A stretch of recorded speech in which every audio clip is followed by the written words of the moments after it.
Bonjour, bonjour à toutes et tous, c'est un grand bonjour et merci à toi Léa de me rejoindre aujourd'hui. Salut Adrien, c'est un plaisir. Partagé. Léa, tu as un cabinet d'hypnose à Castres, tu as aussi récemment monté un organisme de formation spécifique. Tu vas nous en parler évidemment. Est-ce que pour qu'on apprenne à mieux te connaître, si tu as eu une vie avant l'hypnose, est-ce que tu veux bien nous dire, sans faire tout ton CV évidemment, mais les liens peut-être que tu peux identifier et comment ça peut influencer ta pratique aujourd'hui? Ok. Alors moi j'ai eu 1000 vies avant l'hypnose. Ouais. J'ai, en gros, je suis tombée dans l'hypnose il y a 5 ans, donc à l'aube de mes 40 ans. C'est une reconversion. Et j'étais pas du tout partie pour faire de l'hypnose, parce que avant, moi je viens de l'éducation populaire. Donc pour préciser un petit peu. Pour les personnes qui connaissent pas, l'éduc-pop, c'est tout ce qui rassemble les métiers de l'animation, du socio-éducatif, et on a une bonne base de formation en pédagogie. Donc tout ce qui est méthodes actives de formation, j'ai été formatrice aussi, j'ai été secouriste, j'ai bossé dans les hôtels clubs. Donc si tu veux, le cœur de mes métiers d'avant, j'ai toujours eu un lien avec les gens. Alors j'aime pas les gens, mais j'adore les êtres humains. J'y reviendrai. C'est ce que j'allais dire. Je sens que tu auras l'occasion de revenir dessus. Très bien. Voilà. Et donc, dans tout mon parcours d'animation, de secours, de formatrice, donc j'étais formatrice en éduc-pop, donc tous les métiers de l'animation, des EGEP, des PGEP, enfin, tout ça.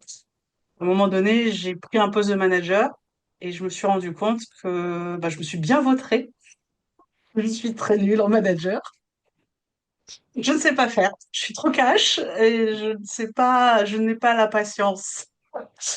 Donc, comme je me suis vautrée, que j'ai fait un burn-out, bah, si tu veux, je me suis dit, allez hop, peut-être faut que j'améliore ma communication. Et j'avais entendu parler de la PNL. Donc j'ai commencé par la PNL. Puis en PNL, on me parlait d'hypnose, on me parlait d'hypnose. Bon, bah, j'avais aucun a priori, je connaissais pas du tout l'hypnose, j'en ai jamais fait, je m'y étais jamais intéressée. Et bah, j'ai vu la lumière en H1, je suis rentrée, et puis bah, je suis jamais ressortie en fait.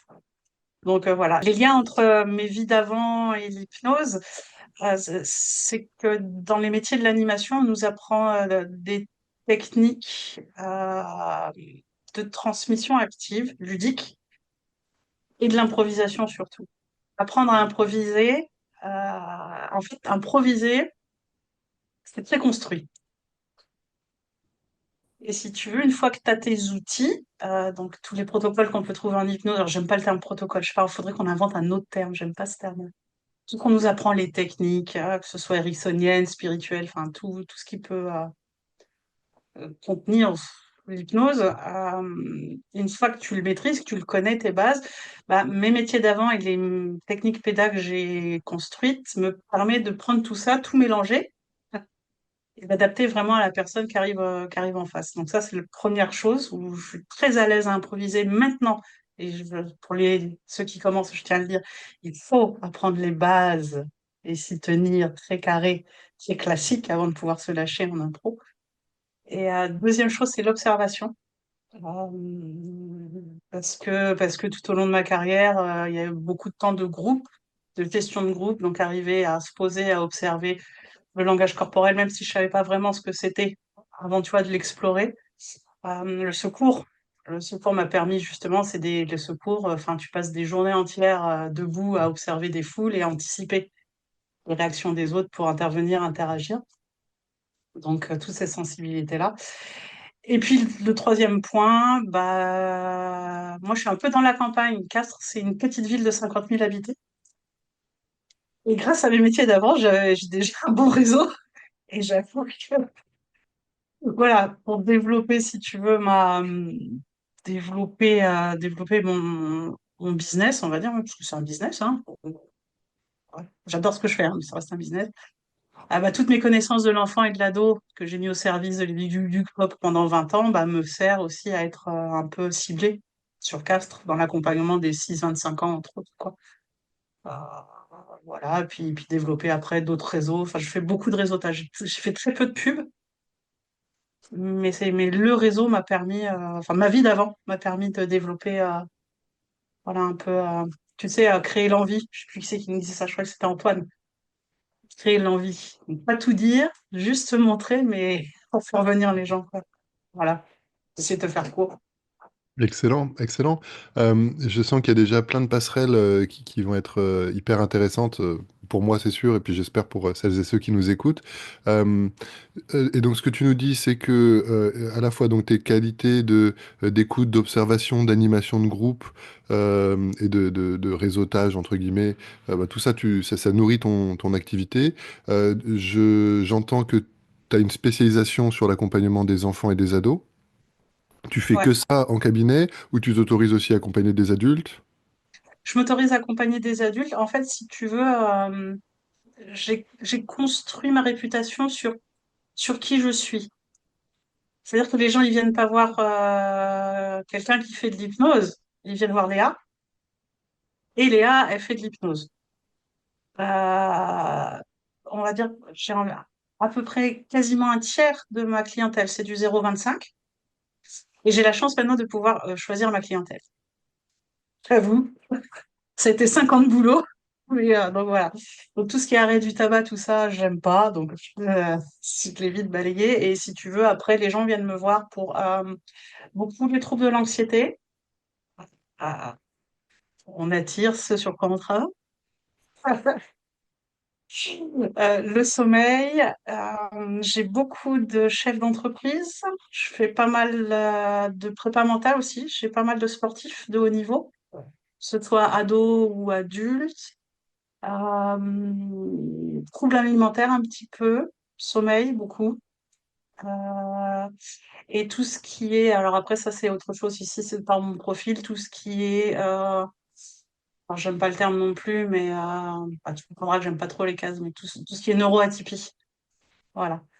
Donc, c'est la plupart de mon public. Je suis pas très à l'aise avec les personnes âgées, quoique de plus en plus, mais c'est vrai que ouais, c'est encore, on doit travailler là-dessus. On verra. Alors, je sais pas si j'ai répondu à ta question. Si, en fait, je vais la préciser, mais ça donne déjà des éléments de réponse. J'ai l'impression que, et c'est aussi un des buts de ces interviews, et du coup, merci à nouveau de me rejoindre.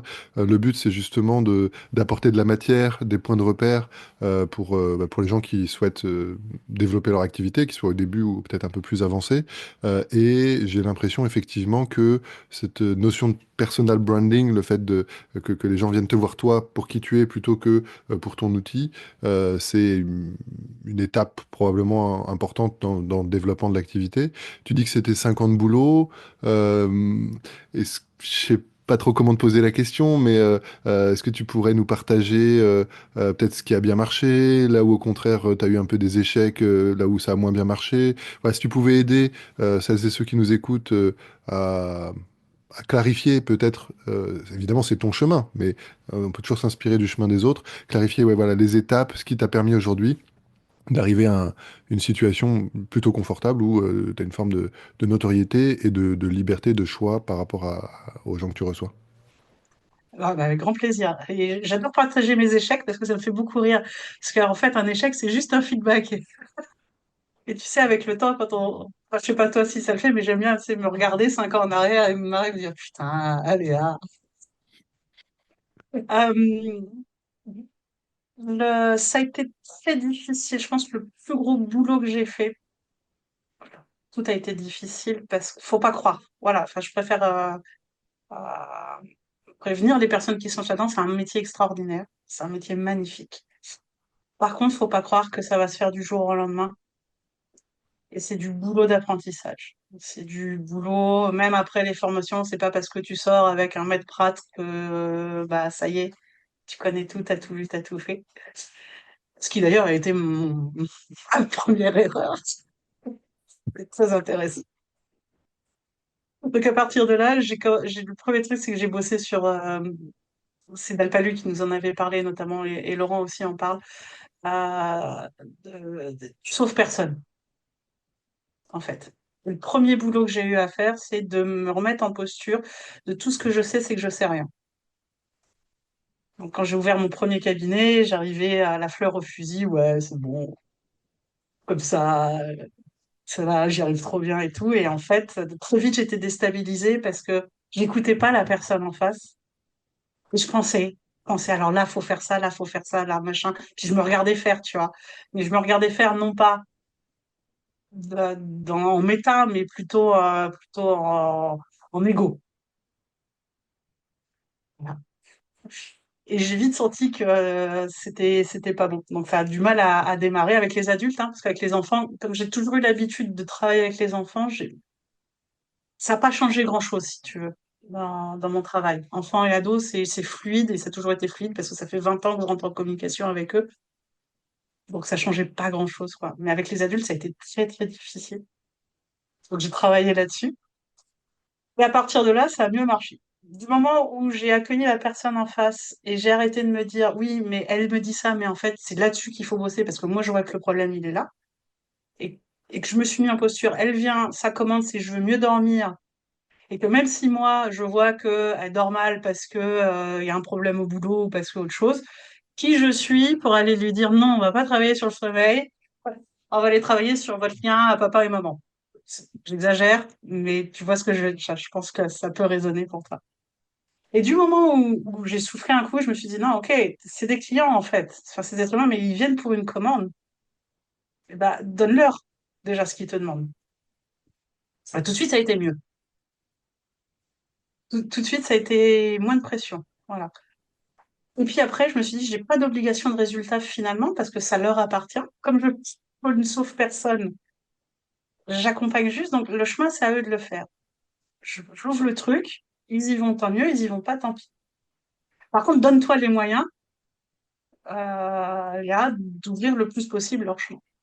Et là, ça a été des bouquins, ça a été des interviews, ça a été de remettre en question toute ma pratique, de pas rester, ouais, moi, c'est ericksonien et j'y vais, et puis c'est tout, point barre. Non, c'est vraiment de m'ouvrir au plus possible de choses. Et, et une formation psychopatho aussi. Très vite, je me suis rendu compte que c'était incontournable, parce que ouais, deux, trois fois, je me suis plantée à emmener des gens en transe qui finalement a réactivé des blessures ou des pathologies, entre guillemets, j'ai envie de te dire. Et si j'avais eu l'apport en psychopatho plus tôt, je l'aurais pas fait. Donc ça, c'est le terme ton terme de ma posture à moi. Ouais, l'arrogance. Ça m'a joué beaucoup de tours. Et je m'étais vite calmée. C'est bien, je suis redescendue. C'est toujours un peu à côté où je m'enflamme, mais maintenant ça va mieux. Et les autres échecs, c'est que j'ai voulu aller trop vite à un moment donné aussi, ce qui m'a mis dans le jus, et de comprendre que, bah ouais, que faut que je fasse ma place, que peut-être moins je fais bruit, mieux que travailler. Donc j'ai arrêté les réseaux, j'ai arrêté de me prendre la tête sur les réseaux de merde. Pardon, hein. Il y a, voilà. C'est moi, c'est juste ma vision des choses, mais ça m'a beaucoup pollué les premières années. Je voulais en recherche d'explications, je voulais avoir la formule magique. Tu vois. Et il n'y en a pas. Ah, il n'y a pas de formule magique. On m'a menti. Ah, sans enchantement, tu vois. Donc là, il y a eu vraiment une période de doute. Et puis après, finalement, je dis non, mais il faut que je sois moi-même, en fait. Enfin, oui, il faut que je sois moi-même. Je m'en fous de ce que les gens vont penser. Et puis, je vais travailler sur moi, quoi. Obligé. À un moment donné, je me suis rendu compte que voilà, je pouvais pas. Comme je sauve personne, mais qu'en face, je suis touchée, il faut que je travaille sur moi. Il faut aussi que j'avance sur l'ego ou sur le sauveur ou les choses comme ça. Et voilà. Et après, j'ai envie de te dire, j'ai pas connu trop d'échecs. Je me suis pas plantée. J'ai pas avancé au rythme que je voulais, tu vois. Mais enfin, si, l'échec, après, oui, avec les yeux, j'y arrive pas. Avec les yeux, j'y arrive pas. Ça me plaît pas, j'y arrive pas. Le tabac, ça m'emmerde. Je sais pas pourquoi. C'est pareil. Et je me suis dit, ok, bah le fais pas. C'est ça, en fait, tu vois, ouais. Le truc, c'est, quand j'ai commencé, j'ai voulu tout faire. Prends tout, vas-y, dis oui à tout, machin. grosse erreur, parce qu'il y a des trucs, je suis nulle. C'est pas moi, c'est pas à moi de l'accompagner, j'oriente, tu vois, et maintenant c'est OK. Et c'est pas parce qu'il y a des trucs où je sais pas faire que qu'il n'y a pas d'autres choses où je sais faire. Donc ouais, deux, trois claques comme ça, en termes de... Ouais, c'est plus l'ego, ouais. On va essayer de le calmer un petit peu. Bah, c'est vrai que à t'écouter, je me rends compte que voilà, on est tous différents et on peut partager parfois des tendances. Euh, je perçois chez toi, voilà, une vivacité intellectuelle, une capacité à vite comprendre et à vite intégrer les informations. Et c'est vrai que l'hypnose, comme c'est un amplificateur de communication et d'efficacité, quand tu découvres ça, bah, ça peut beaucoup enthousiasmer.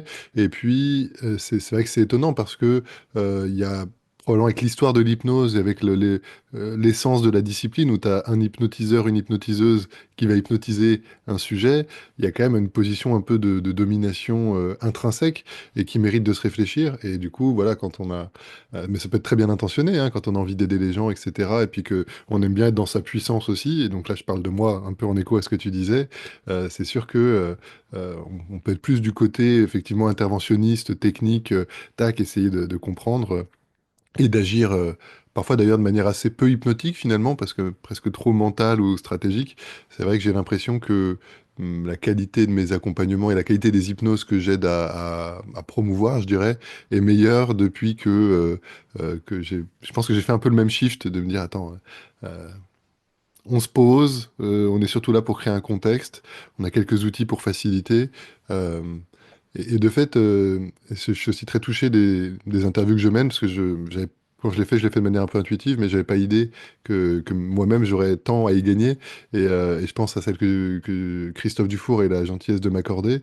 Et c'est vrai que suite à cette interview, je me suis vraiment pour le coup vu un peu en méta, comme tu disais, mais positivement, en mode, je me suis vu penser, dire, tiens, vu ce que la personne me dit dans l'entretien préalable, on pourrait aller vers ce genre de stratégie. Je préfère l'idée de stratégie que de protocole. Je trouve que c'est, voilà, Ouais, stratégie, c'est bien. mais tu peux Ouais, avoir des j'aime bien protocoles au stratégie. service de stratégie. Donc, bon, mais bon, en tout cas, l'idée, c'est Ouais, d'avoir des grandes stratégies de changement. Et puis, quand cette cliente s'est retrouvée, en gros, ça ressemblait à une opportunité de faire un reparentage, quoi. Il y avait une partie d'elle plus ouais. jeune qui avait vécu un truc douloureux et on voyait bien que l'adulte d'aujourd'hui pouvait lui apporter de l'aide ou de la réassurance et de l'amour. Mais sauf que je me suis tu.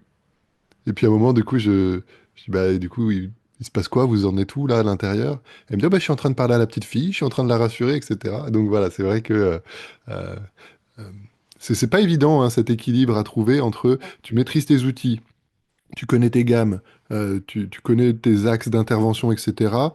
Et en même temps, tu t'en déshabilles un petit peu, je sais pas comment dire, tu t'en délestes pour laisser la place à l'autre. Mais c'est pas non plus laisser toute la place à l'autre parce que sinon ça peut être un peu angoissant. Donc c'est vrai qu'il y a une vraie finesse et j'imagine que dans tes vies précédentes, à la fois au niveau opérationnel et de formatrice, ça a dû aussi te donner effectivement, t'aider à avoir de la lucidité effectivement sur le positionnement, quoi, mais dont tu nous décris que tu as eu encore un peu de boulot, quoi.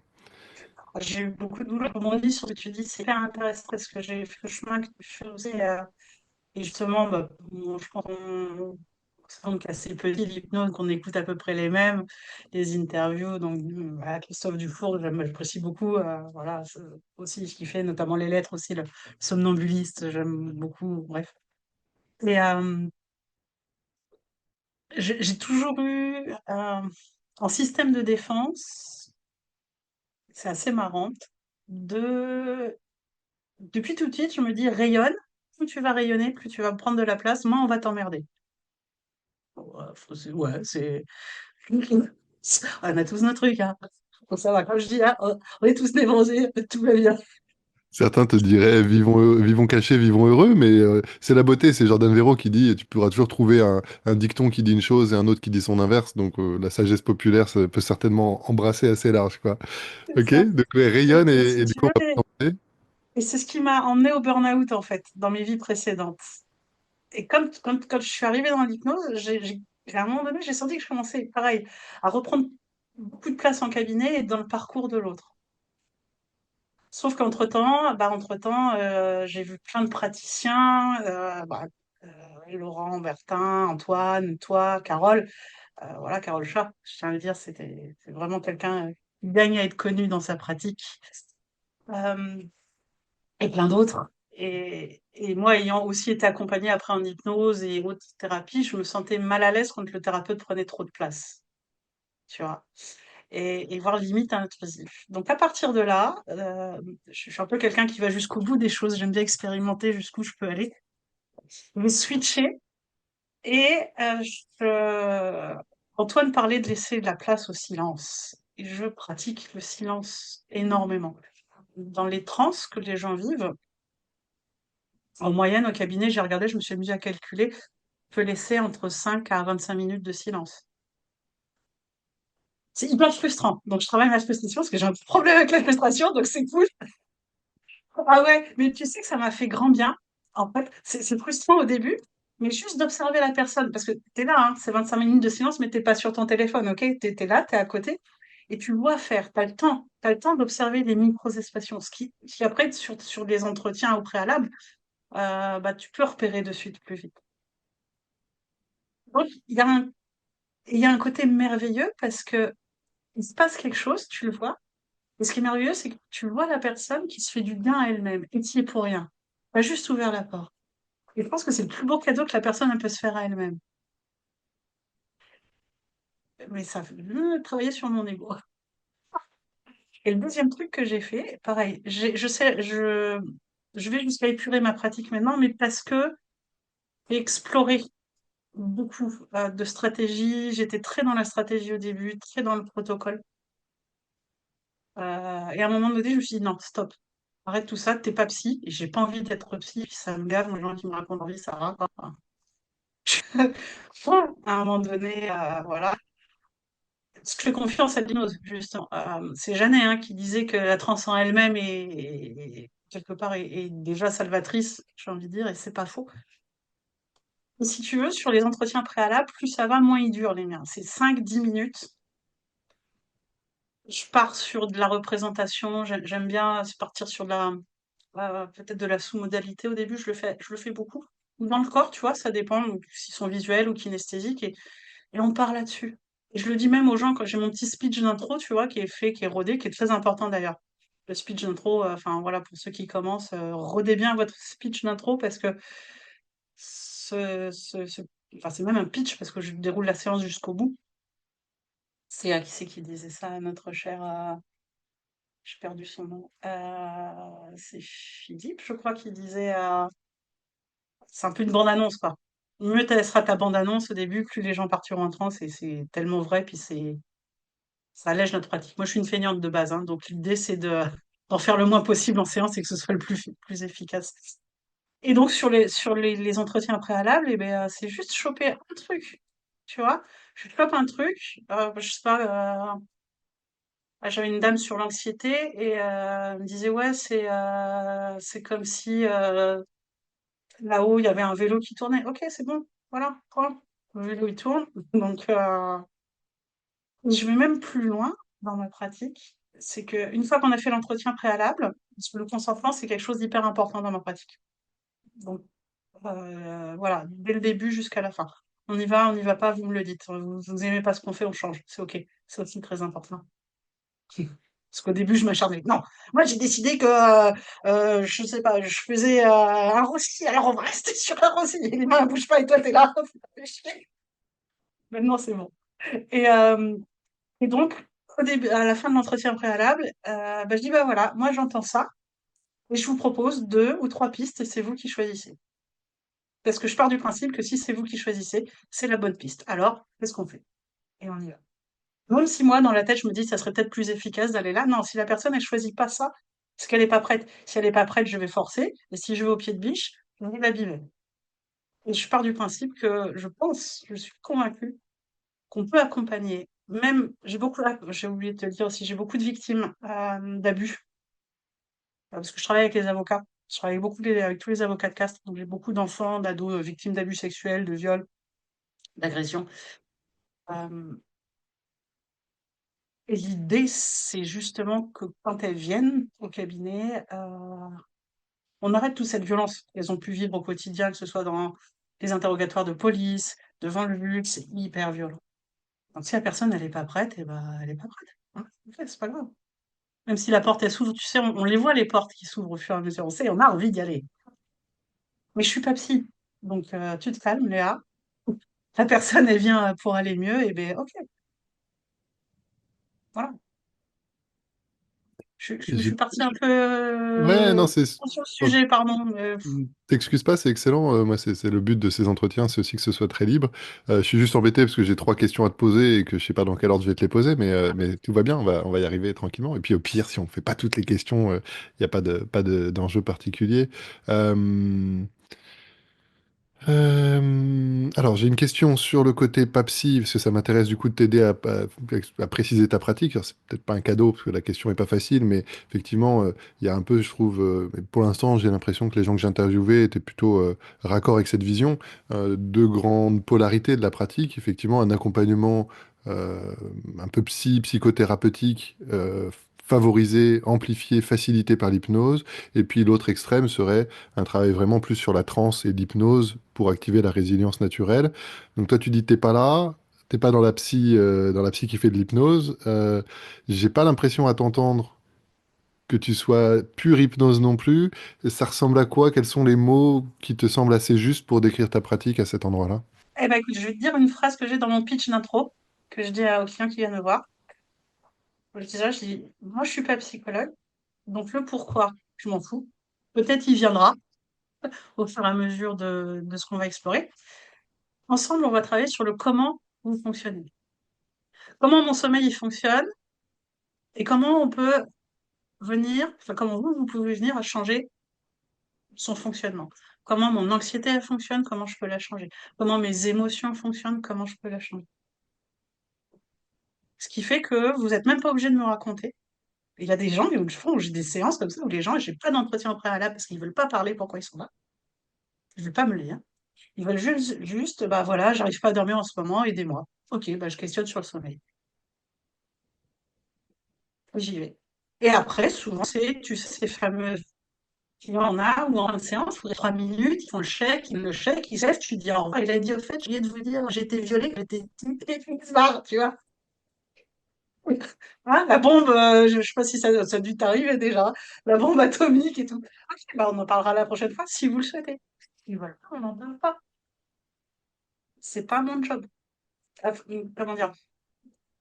Je, j'ai, comme je dis, les gens me font chier et j'aime l'être humain. Donc je saurais pas te dire mieux que ça. Où est-ce que je me situe? Je pars du principe que, ouais, ça va, c'est assez clair pour toi. Après, oui, j'ai un client, ça fait, enfin, s'il écoute l'interview, il se reconnaîtra. Je vais pas citer son nom, mais c'est un client, je l'ai depuis 2022. Et, et maintenant, il vient faire ses séances, on fait quasiment plus d'hypnose, on fait du conversationnel. C'est rare, mais c'est parce il y a un lien qui s'est créé. On est plus en mode coaching où je fais du recadrage, tu vois, et voilà. Mais la psychothérapie, déjà, un, je ne suis pas formée en psycho. Deux, Freud, il a dit que de la merde. Je provoque, t'as raconté. C'est bon. Là, t'as tous les psys qui vont faire Ah! Je déconne, les gens, je déconne. Un peu.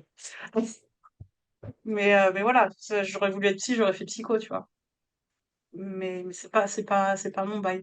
On vient pour une problématique et bah, j'accompagne les gens à aller mieux ou pas, hein. Et puis il y a des gens, c'est c'est Roustan, je crois, qui disait, il y a des gens qui viennent pour régler quelque chose et ouais, c'est dans une interview à L'Arche qu'il avait dit ça.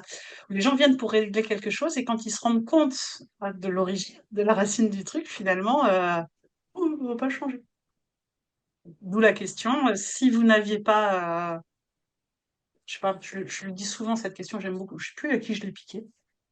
Parce que je pique plein de trucs, hein. Ma pratique, c'est juste plein de trucs piqués à droite à gauche. Enfin voilà, faut pas croire qu'on invente quelque chose. Ça, c'est faux aussi, tiens. Les gens qui commencent. On n'invente rien. Tout existe déjà. Ouais, c'est Roustan qui disait. euh, Non, c'est pas Roustan, on s'en fout. Mais la question que je pose, quand une problématique arrive et que je vois que le système de défense, tu vois, il est en marche. Et, parce que pour moi, il y a pas de résistance. J'aime pas ce mot. Il n'y a pas de résistance. Il y a juste des systèmes de défense qui permettent de protéger. Bon, pour moi, je suis plus raccord avec ça. je leur dis aux gens, bah voilà, si on enlève, euh, si on enlève la douleur, sur les douleurs, ah oui aussi, beaucoup de douleurs chroniques, j'ai oublié de te le dire. Si on enlève la douleur, là, si la douleur chronique s'arrête, est-ce que vous perdez? Hein. Et quoi? Bah non, je vais bien et tout. Ok. Je vous la reformule.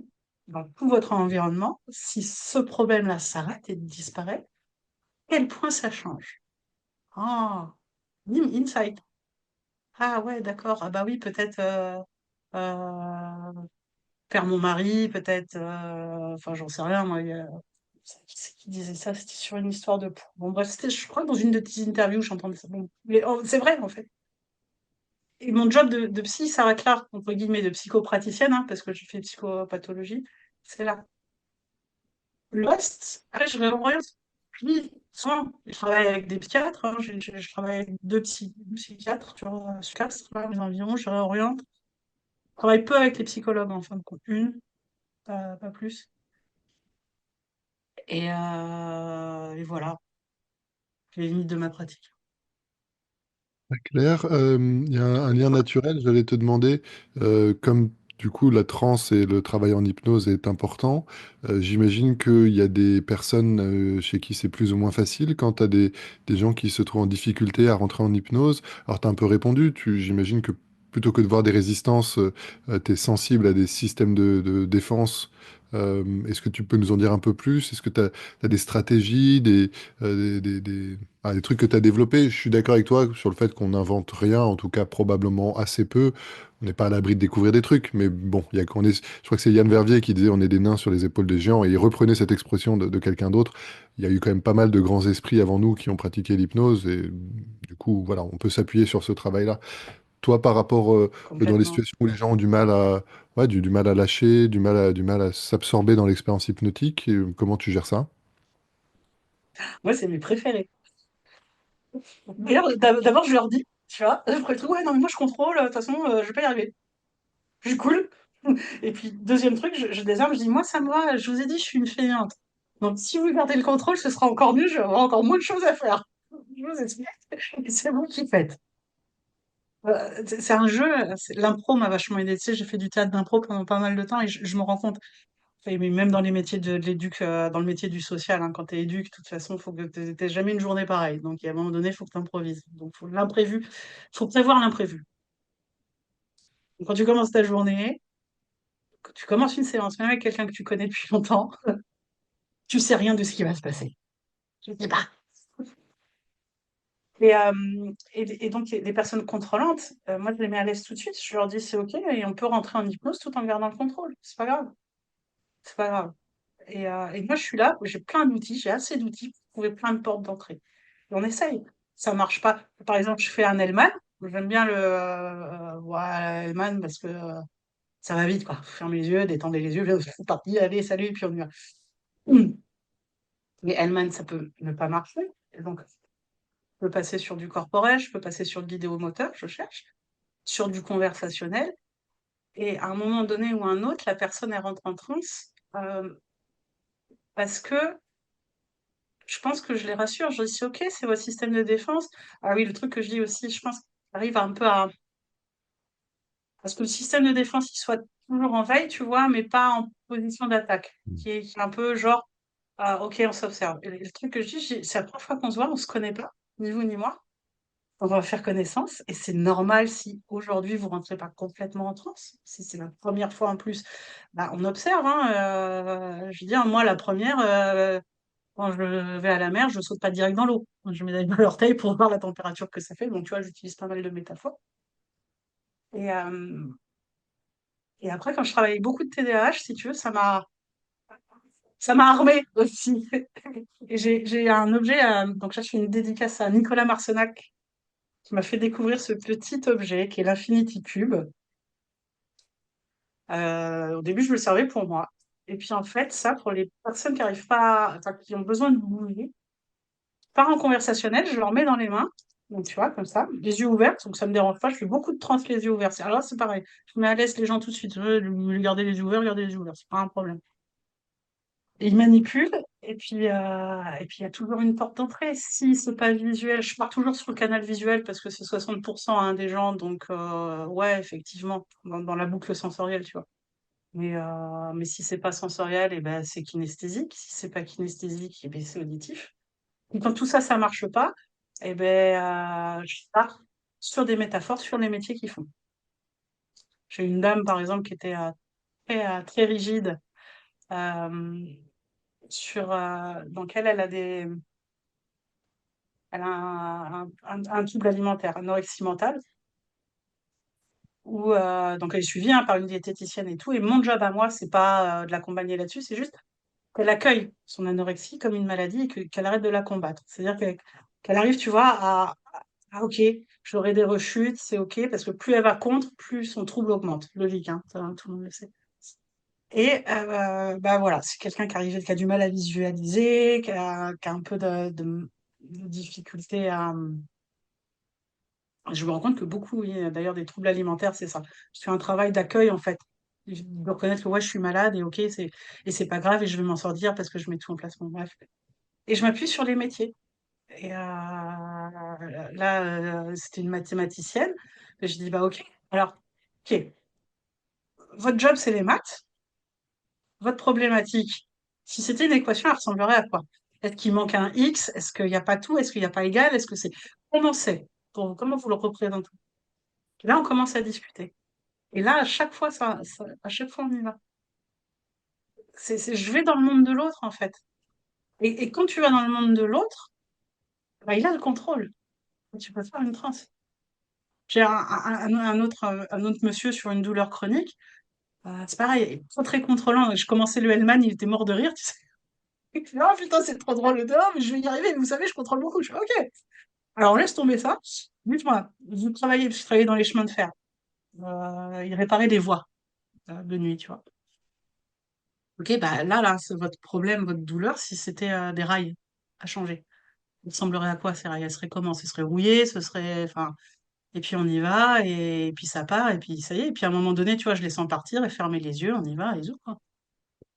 Tu me fais prendre conscience d'un truc, c'est que, dis-moi si j'ai bien compris ce que tu nous partages, en cas de difficulté à induire de la transe avec des outils et des inductions un peu éculées classiques, euh, en fait, euh, tu vas te focaliser sur un travail déjà sur l'objectif, plus métaphorique, en passant par leur métier si tu sais qu'ils l'aiment suffisamment.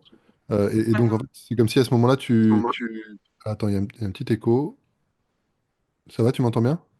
ouais, très bien. Ouais, ouais, ouais. Ok. Du coup, je reprends.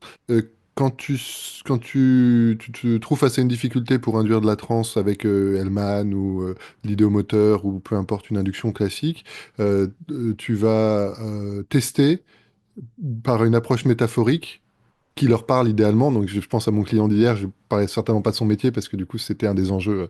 Donc, probablement que tu es sensible aussi au fait que le métier, il y a suffisamment de plaisir pour que ce soit un bon levier. Métier ou loisir, hein. Enfin oui, je vais chercher un levier positif. Le monde de l'autre, excellent, et avec l'idée de déjà amorcer un travail. C'est vrai que ça ressemble un peu à ce que je peux faire, notamment, je reçois pas mal de gens qui font des crises d'angoisse et attaques de panique. Et effectivement, quand tu fais de la réification, c'est-à-dire observer où c'est dans le corps, dans la tête, les sous-modalités, ce genre de choses, bah, en fait, c'est assez inductif. Et c'est vrai que, notamment pour les crises d'angoisse, probablement que pour le contrôle, il y a une forme un peu de transe, parce que les gens n'ont pas le contrôle sur leur contrôle. Et donc, le fait C'est d'aller au exactement ça. contact de ça de manière un peu métaphorique, l'air de rien, c'est assez inductif, quoi. Donc ça ressemble à ce que tu voulais nous partager. Et après, si tout ça, ça fonctionne plus, eh ben, alors, on va au bout du truc. Contrôler. Bah, jusqu'où vous pouvez contrôler? Allez-y, on contrôle. Et là, c'est une collègue, c'est Sophie, avec que j'étais en formation, elle faisait la main du contrôle, je sais pas où est-ce elle l'avait fait. Donc, on met le contrôle dans la main, on serre fort, moi, je continue mon truc. Et les gens, tu sais, ça fait une double induction, en fait. Parce que ils servent, puis ils m'écoutent. Hein, ouais. Puis à un moment donné, je leur dis, moi, je m'en fous de votre main, vous en faites ce que vous voulez, c'est vous qui décidez si vous rentrez en transe ou pas. Voilà, juste le truc, c'est que plus vous la relâchez, plus vous rentrez. Et tu sais l'effet que ça fait, hein. Quand on serre très fort et qu'on relâche d'un coup, là, c'est pas, on y va. Donc voilà. Si tu veux, je pars du principe que j'attaque mon hypnose dans l'entretien préalable, il y a un hameçon, quel que soit l'hameçon. L'hameçon, ça peut être, en fait, comment dire?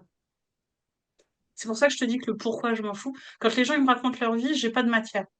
Par contre, quand ils me parlent de leurs problématiques et qu'ils commencent j'ai jamais eu, si j'ai eu qu'une personne où j'ai eu vraiment des difficultés.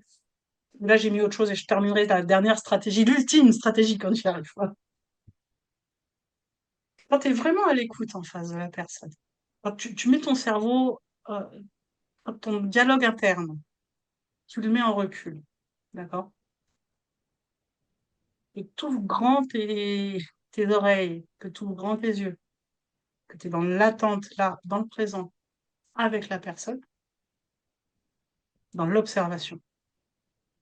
Tu as toujours une entrée. Tu as toujours un moment donné où il va y avoir soit un mouvement de sourcil où tu dis, tiens, là, il y a une émotion, et pas fermer les yeux, c'est quoi l'émotion?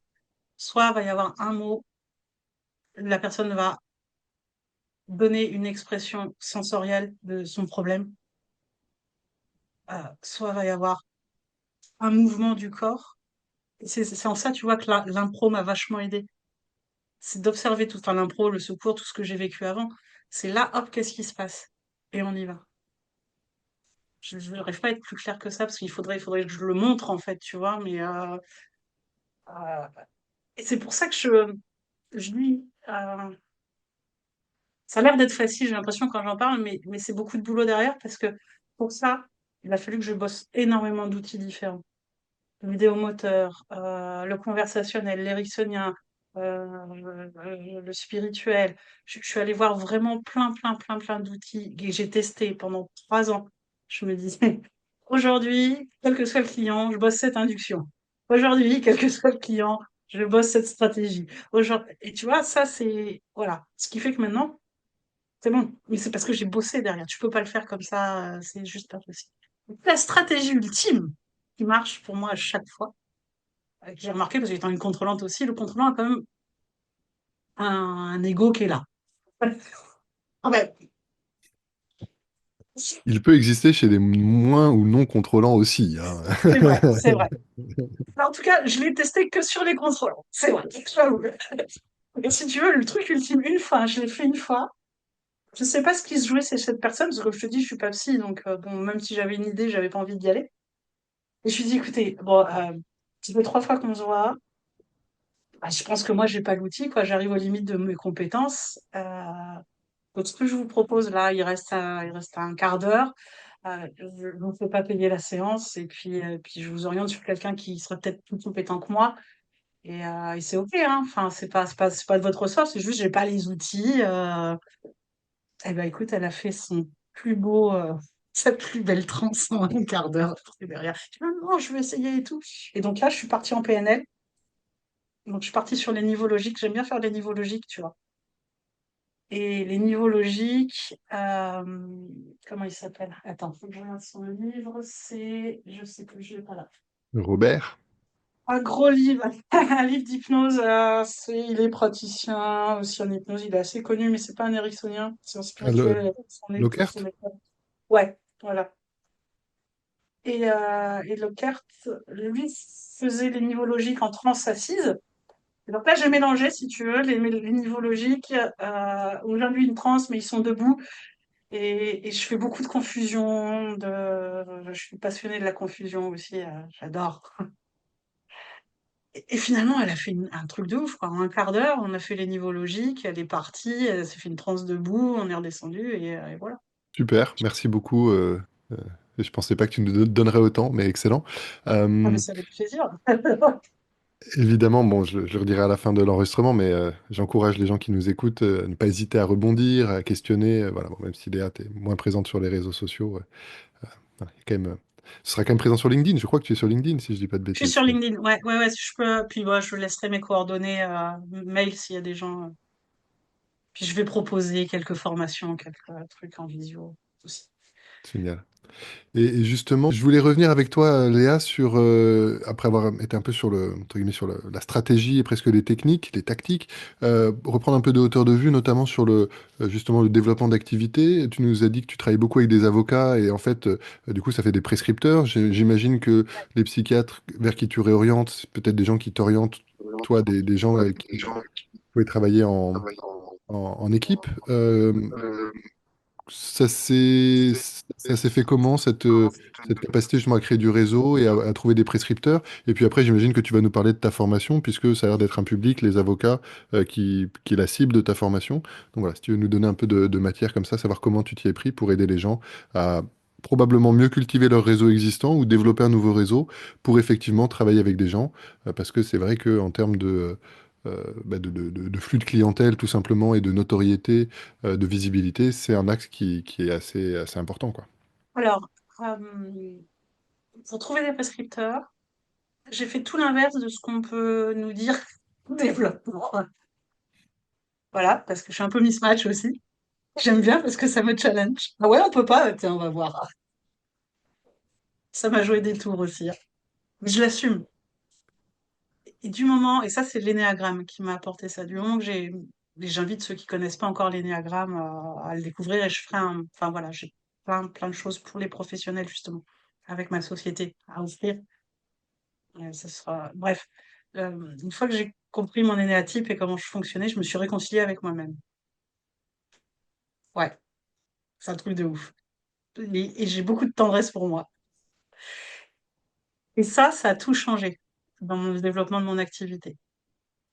Parce que j'ai pris le parti de dire je trouve ma pratique, je construis une identité. Léa, qui fait de l'hypnose, c'est une identité. Et les gens viendront pour cette identité-là. J'assume qui je suis en tant qu'accompagnant, thérapeute, coach, je sais pas comment on peut dire, enfin tout le blabla autour de ça. Et partant de là, j'ai commencé, la chance, c'est que bah, déjà je me suis un peu plus posée. Donc les personnes qui venaient me voir pour leurs enfants, bah, il y avait des avocats. Voilà. Où ils ont vu, bah, waouh, Léa, super les progrès avec les enfants et tout. Moi, après, j'ai envie de dire, pour moi, ça a toujours été facile, j'ai pas de mérite. 20 ans de boulot avec les enfants et les ados, bon, voilà, je partagerai avec plaisir, mais bref, bon, comme ça. Et le fait d'être vraiment réellement moi-même, enfin moi-même, oui, je m'autorise à être moi, à être provoque, à avoir de l'humour, à avoir des silences, être un peu rentre dedans quand il faut. Chose que je n'osais pas faire au début. Mais plus je me suis rapprochée de moi-même, plus le contact était bien ou il n'y en avait pas. Et puis s'il n'y en avait pas, c'est que j'étais pas faite pour eux. Donc là, chez les avocats, ça a commencé comme ça, avec deux, trois parents, hein, qui ont vu que waouh, les émotions, tout ça, c'est bien ce que tu fais. Ça serait bien que les filles, que quand on leur interview, on a vu les trucs comme ça, euh, bon, ça a fait son chemin. Dans ma pratique, c'est super bien quand on a des entretiens avec les enfants. On aimerait bien avoir des méthodes comme toi tu fais, tu arrives à créer le lien vite fait, etc. Voilà, c'était en 2021, 2022. En parallèle, j'ai commencé, et ça je le souhaite à tous ceux qui s'installent, commencer en cabinet partagé, avec d'autres pratiques. Hyper intéressant. Ouais. Alors, un, bon, financièrement, c'est cool, mais de deux, tu commences un réseau de professionnels. Et moi, j'ai établi un lien assez fort avec qui je travaille encore, Laurie, qui est ostéo, qui est aussi dans l'expertise de son métier. J'aime beaucoup sa pratique. Bah, tu l'auras compris, j'ai un côté, alors ça va être très pédant ce que je vais dire, mais c'est né à type 5, alors je l'assume complètement. J'aime travailler avec des gens qui ont une expertise, l'expertise et l'excellence. Enfin voilà, c'est comme ça. Mais l'excellence au service de tous. Et ça, j'expliquerai après. Et j'ai commencé à bosser avec Laurie sur la douleur, gestion de la douleur et sur le bruxisme. Voilà. Et on a commencé comme ça, je lui envoyais des clients, elle m'envoyait des clients, des enfants, des ados, puis ça commençait à prendre de l'ampleur. J'ai changé de cabinet. Je me suis retrouvée un cabinet en plein centre-ville. Une chance extraordinaire, au-dessus de la plus grande pharmacie, la plus réputée. Donc, waouh, voilà. Et là, la rue des Avocats, oh, à côté du tribunal, et la plus grande rue commerçante. Et ben et là, ça a été du démarchage. Je descends, je dis bonjour, je vais saluer tout le monde dans la rue, tous les commerçants, et je m'adresse qu'aux pros. Et c'est eux qui, finalement, m'envoient des gens, si tu veux. Parce que si la pharmacie Pierre Fabre, ils disent, bah tiens, Léa, oh, je fais de la pub, pardon, tu mettras un bip, Bah, on n'a pas encore la ah, en plus à visibilité Castres, tu parles nationale, du bip, internationale bon, pour se bref. rattraper par la patrouille, par Attends, par il faut que ça. je dise d'autres pharmacies. La pharmacie Lafayette et puis la pharmacie de Villegoudou. Voilà, ça y est, c'est bon. Et non, tout un travail que j'ai fait de réputation. Mais attention, parce que la réputation, tu te la construis, mais il faut que tu te l'entretiennes dans ton cabinet. Tu as intérêt d'être hyper bon pour ce que tu fais et il faut que tu sois exigeant avec toi. C'est- Donc, c'est comme ça que j'ai créé sur ma réputation. Mais j'ai le droit à zéro erreur. Je fais une erreur, enfin, je me plante, je fais du mal à quelqu'un, j'en sais rien, tout s'effondre. Donc c'est pour ça que j'ai une exigence envers toujours douter de ma pratique, me remettre en question, être hyper attentif, être dans le consentement. Enfin, c'est un choix que j'ai fait, risqué, mais qui fonctionne pour l'instant, et qui fonctionnera encore plus. Et puis après, de fil en aiguille, j'ai pris le cabinet en centre-ville, je l'ai pris d'abord en collaboration avec Céline, qui était quelqu'un qui est très cher aussi dans ma pratique, et une collègue, qui était une de mes anciennes clientes, qui est devenue une collègue, qui est conseillère conjugale et familiale, qui maintenant a pris son propre cabinet parce que ça marche super bien pour moi aussi. Donc voilà, moi j'ai mon cabinet à plein temps maintenant. Et pareil, qui m'envoyait du monde et à qui j'envoie du monde. Et c'est que par des réseaux pros, et tous ceux qui m'envoient du monde, même les pros, sont venus tester. J'ai offert. Chaque fois, j'ai offert. Voilà, très important aussi. À chaque fois que j'ai eu affaire à un pro de la santé ou de l'accompagnement, bah, viens au cabinet, viens, on se fait une séance, je te le dis, il n'y a pas de souci. Jusqu'à ce que maintenant, j'ai une collaboration avec un tatoueur, le plus gros tatoueur de Castres. Et ça, c'est un truc de ouf que je mets en place. Je m'éclate, Adrien, si tu as l'occasion de le faire. Je sais pas si ça te plaît de travailler sur la douleur ou pas. Euh, où je prépare, j'arrive à faire des... Et je ne pensais même pas réussir à le faire. C'est pareil, chaque fois, je me m'étonne. Euh, J'arrive à déclencher des analgésies avec un ancrage, à retardement, en fait. Je pensais pas y arriver. Enfin, tu vois, on a tous nos plafonds de verre. Et donc, les gens viennent me voir 2, 3 jours avant de se faire tatouer sur des grosses pièces, parce que bon, comme tu le vois, hein, quelqu'un de très tatoué. Pour que lors du tatouage, analgésie ou détente, enfin peu importe, et que le tatouage se passe mieux et le tatoueur en est ravi et tout. Et pareil, je suis toujours passée par des professionnels. Voilà, pour développer tout ça. J'ai des cartes de visite que je donne aux professionnels. Sur Insta et Facebook, bon, je poste parce qu'il faut poster, mais c'est pas là où je recrute du monde. LinkedIn, ça marche, mais professionnel aussi. Et après, par contre, ce qui est bien et ce que j'invite tout le monde à faire, c'est Google Ads, des pubs. Parce que j'ai pas mal de prises de rendez-vous par Internet. Je réponds, alors, erreur du débutant. Au début, je répondais quand on m'appelait. Je faisais la séance au téléphone. Je répondais à la problématique, je raccrochais, puis les gens ils prenaient pas rendez-vous. Je ne réponds plus. Les gens, ils laissent un message, je fais par texto, et même maintenant, je t'avoue que je renvoie directement sur ma prise de rendez-vous, sur l'agenda. Je crée l'envie. Plus je me fais rare, plus les gens viennent. C'est marrant, j'ai un peu inversé ça. Alors, à la fin, mais je pense que il y a un peu des phases et puis des expérimentations, puis peut-être des choses qui correspondent à un moment ou à un autre.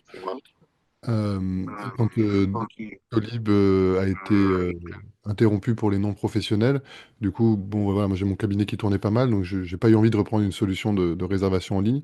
Et puis j'ai fait l'interview avec Jordan Véro qui lui explique tout son process, où il demande un email et tout hyper détaillé. Et, euh, et du coup, j'ai mis en place un appel d'information maintenant, d'à peu près un quart d'heure, où le but, c'est que la personne me dise en quelques mots sa situation. Et l'affichage de ça, c'est de dire que le but, c'est de vérifier que un accompagnement en hypnothérapie ensemble est opportun. Pour l'instant, ça fait un peu plus d'un an que je fais ça, je crois. J'ai pas encore refusé grand monde à ce moment-là, mais en tout cas, ça pose un cadre. Et puis, ça me permet de placer quelques suggestions. Mais pour le coup, c'est très normé. C'est-à-dire que c'est calibré dans le temps. Et puis là, je rejoins ce que tu disais. Et ça a d'ailleurs été inspiré par le travail de Bob Burns, dont j'ai traduit le bouquin. Il nous dit, parce que vous êtes professionnel, vous êtes scripté.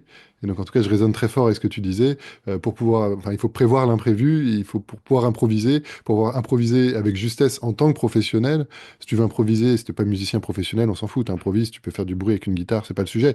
Mais si tu as des enjeux professionnels, pour improviser, il faut que tu connaisses tes gammes, il faut que tu connaisses la musique, il faut que tu connaisses un paquet de paramètres de l'expérience. Donc voilà, c'était juste voilà, une résonance comme ça euh, qui me faisait rigoler dans le sens où bah, j'ai l'impression qu'on teste des choses effectivement dans ces pratiques. Puis du coup, c'est aussi la beauté effectivement d'être dans l'expérience et de voir bah, comment, avec les vrais gens, dans la vraie vie, comment ça fonctionne, quoi. Merci pour à nouveau, j'adore.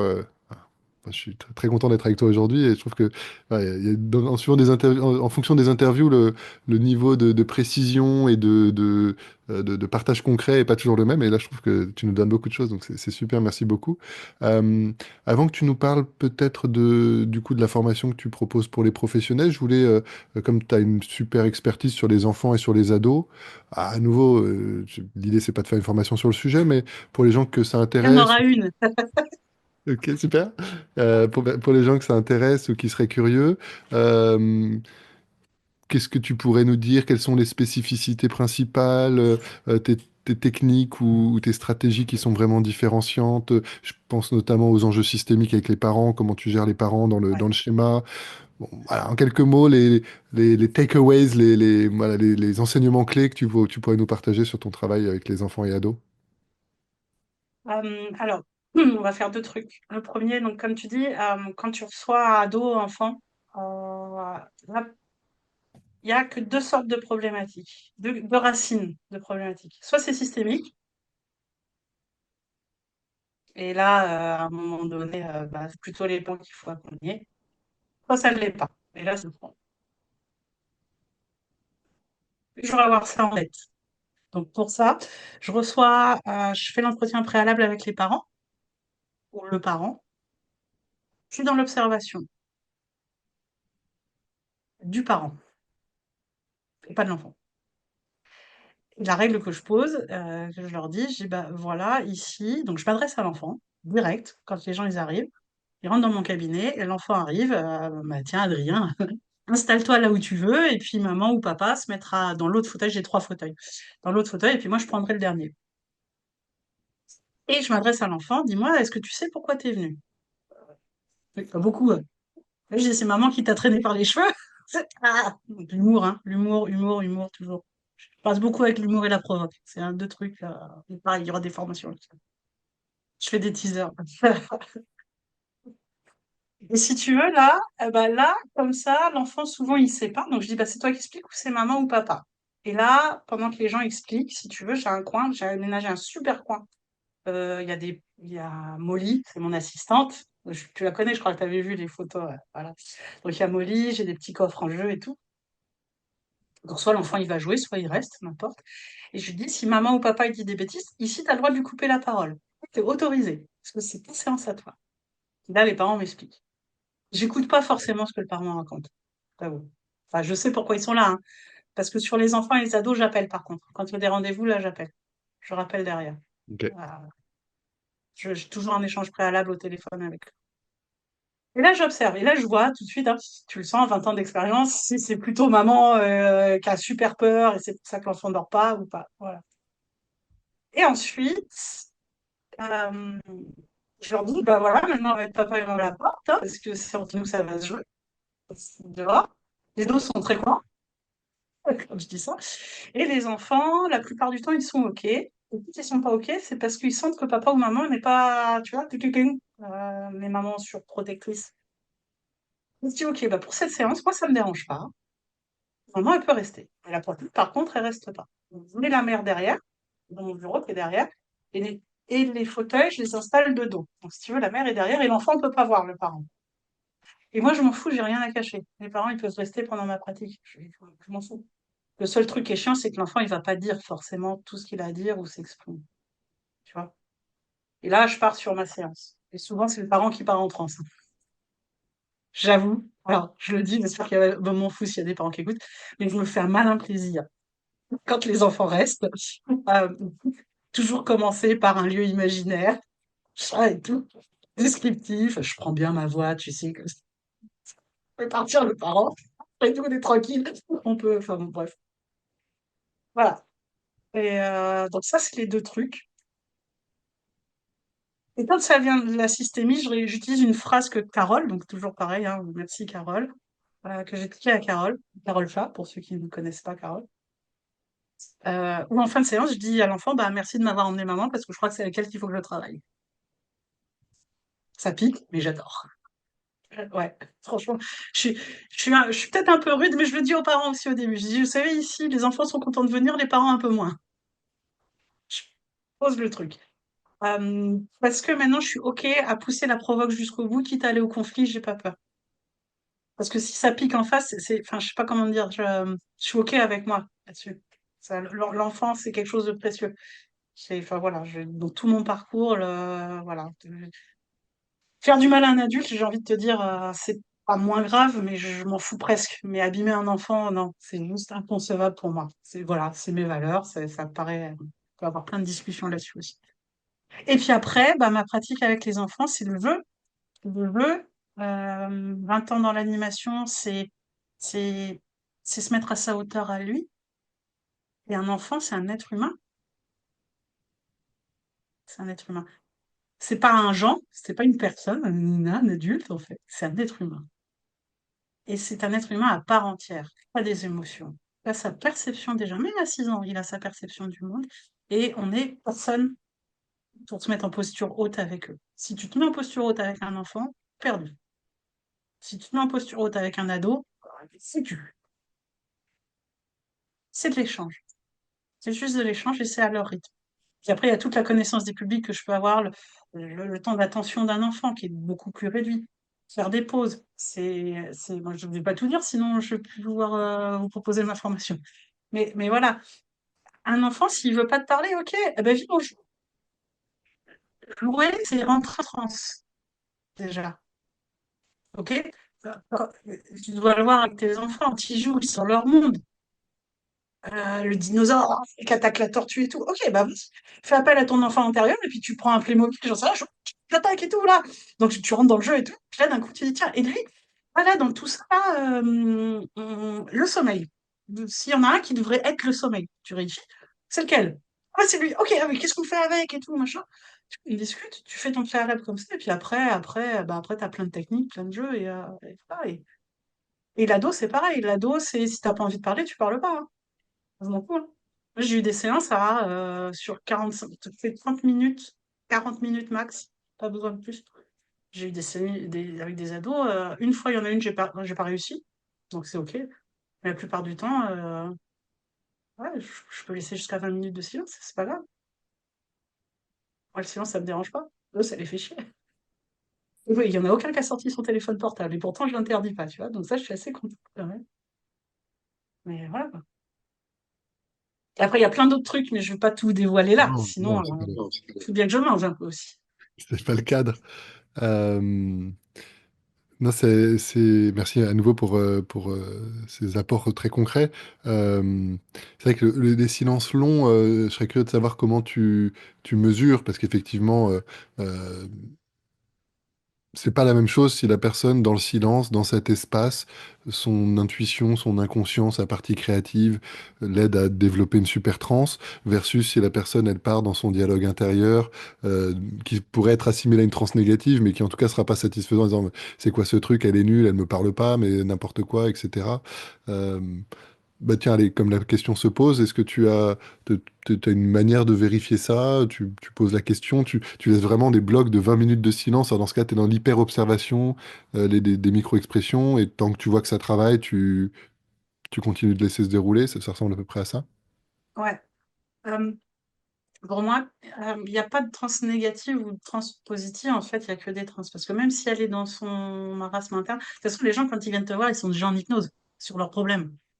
J'ai envie de dire, en fait, si on devait épurer, enfin, ça, c'est ma façon de voir, mais si on devait épurer jusqu'au maximum l'hypnose, quelque part, tu n'aurais même pas besoin de les faire rentrer en transe parce qu'ils sont déjà en transe sur leurs problématiques. Ils sont déjà focus. Le truc, il est là, tu vois. Nous, on est juste à pousser ou à l'enlever. Sur les longs silences, si c'est sur les entretiens préalables, je dis rien.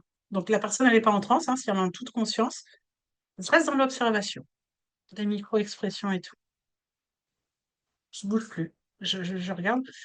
Et à un moment donné, le silence, il faut dire, la majorité des personnes, des adultes, sont mal à l'aise avec le silence. Donc à un moment donné, ils vont parler. Et d'ailleurs, j'invite à regarder, si tu l'as pas regardé sur Netflix, Résidence. C'est une série qui est assez sympa.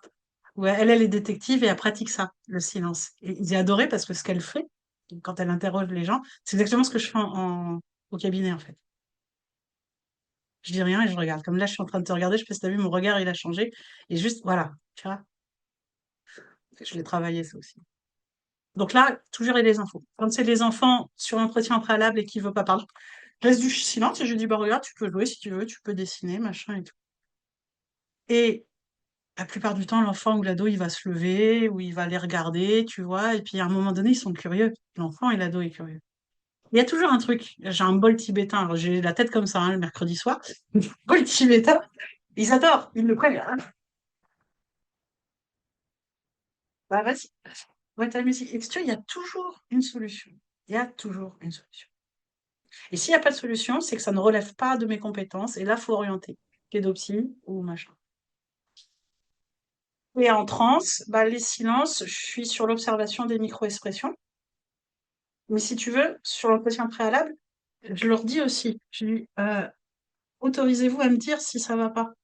Moi, j'ai pas là-dessus, c'est le meilleur expert de vous, c'est vous.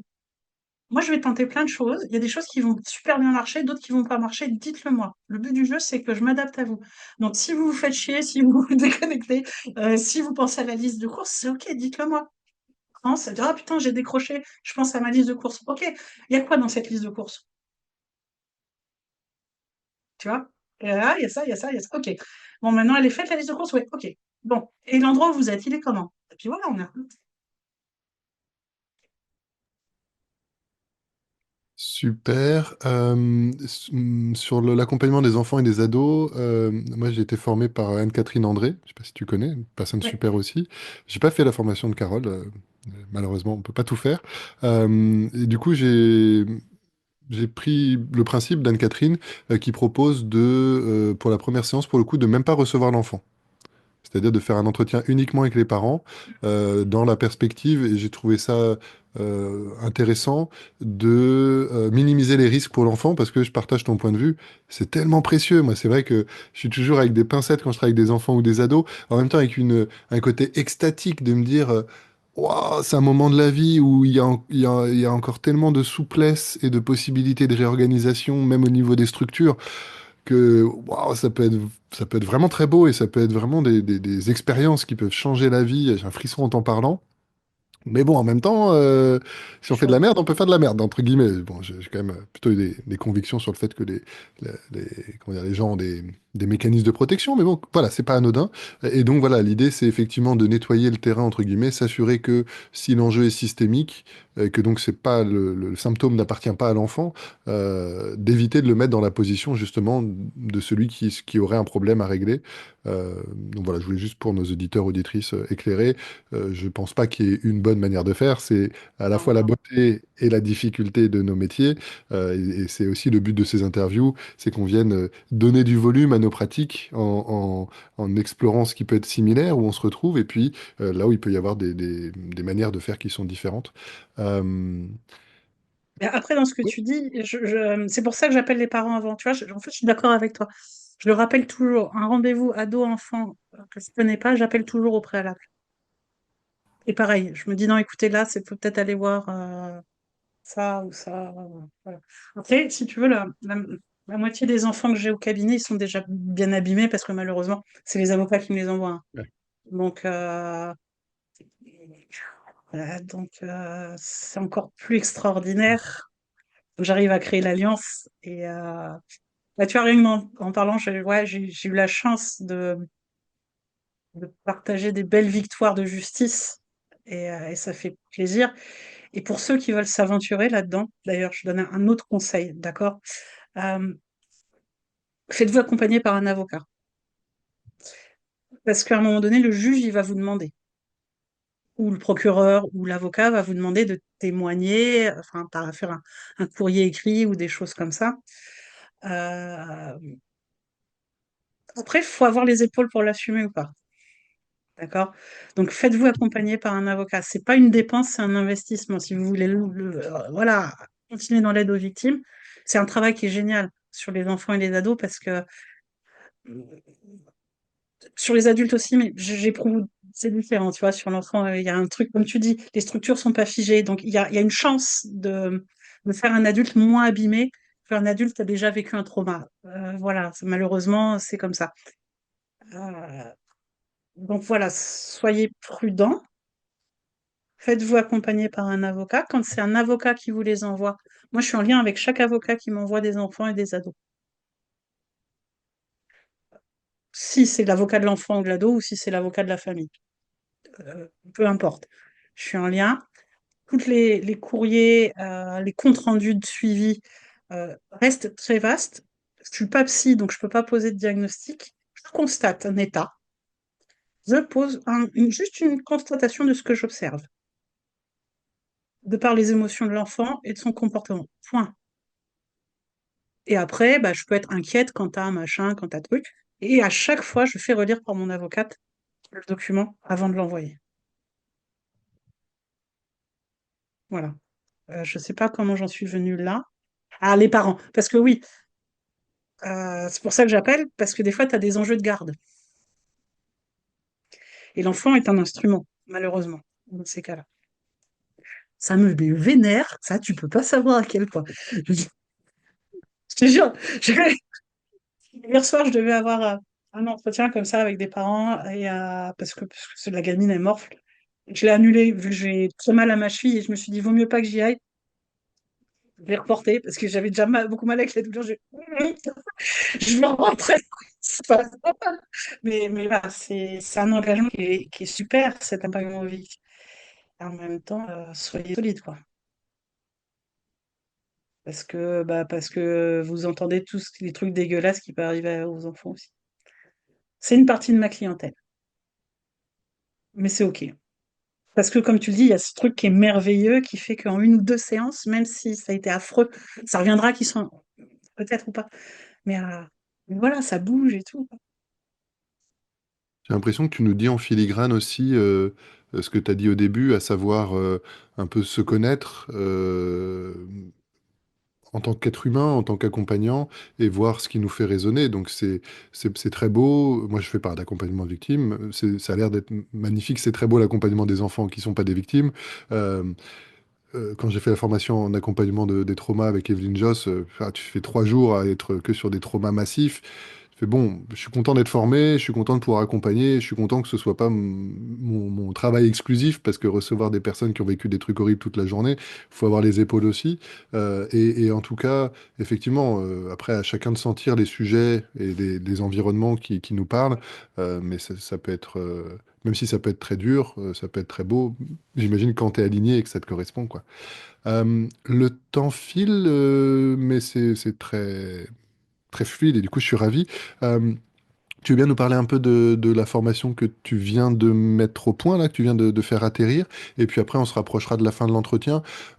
En général, il y a deux questions, je te les pose pour que tu puisses t'y préparer, mais il y en a une des deux, je pense que tu nous as déjà donné tellement de matière, c'est si tu as quelques trucs et astuces ou des informations ou des expériences que tu aurais aimé connaître plus tôt, qui t'auraient facilité ton chemin. Là, je crois que tu nous en as donné un paquet, si tu as d'autres pépites qui viennent, évidemment. Et puis, on te laissera la scène et le micro complètement ouverts pour la, la- la théâtreuse d'impro, je sais pas si ça se dit, en tout cas la personne qui fait de l'impro, peu importe, pour que si jamais il y a un thème ou un sujet sur lequel tu souhaites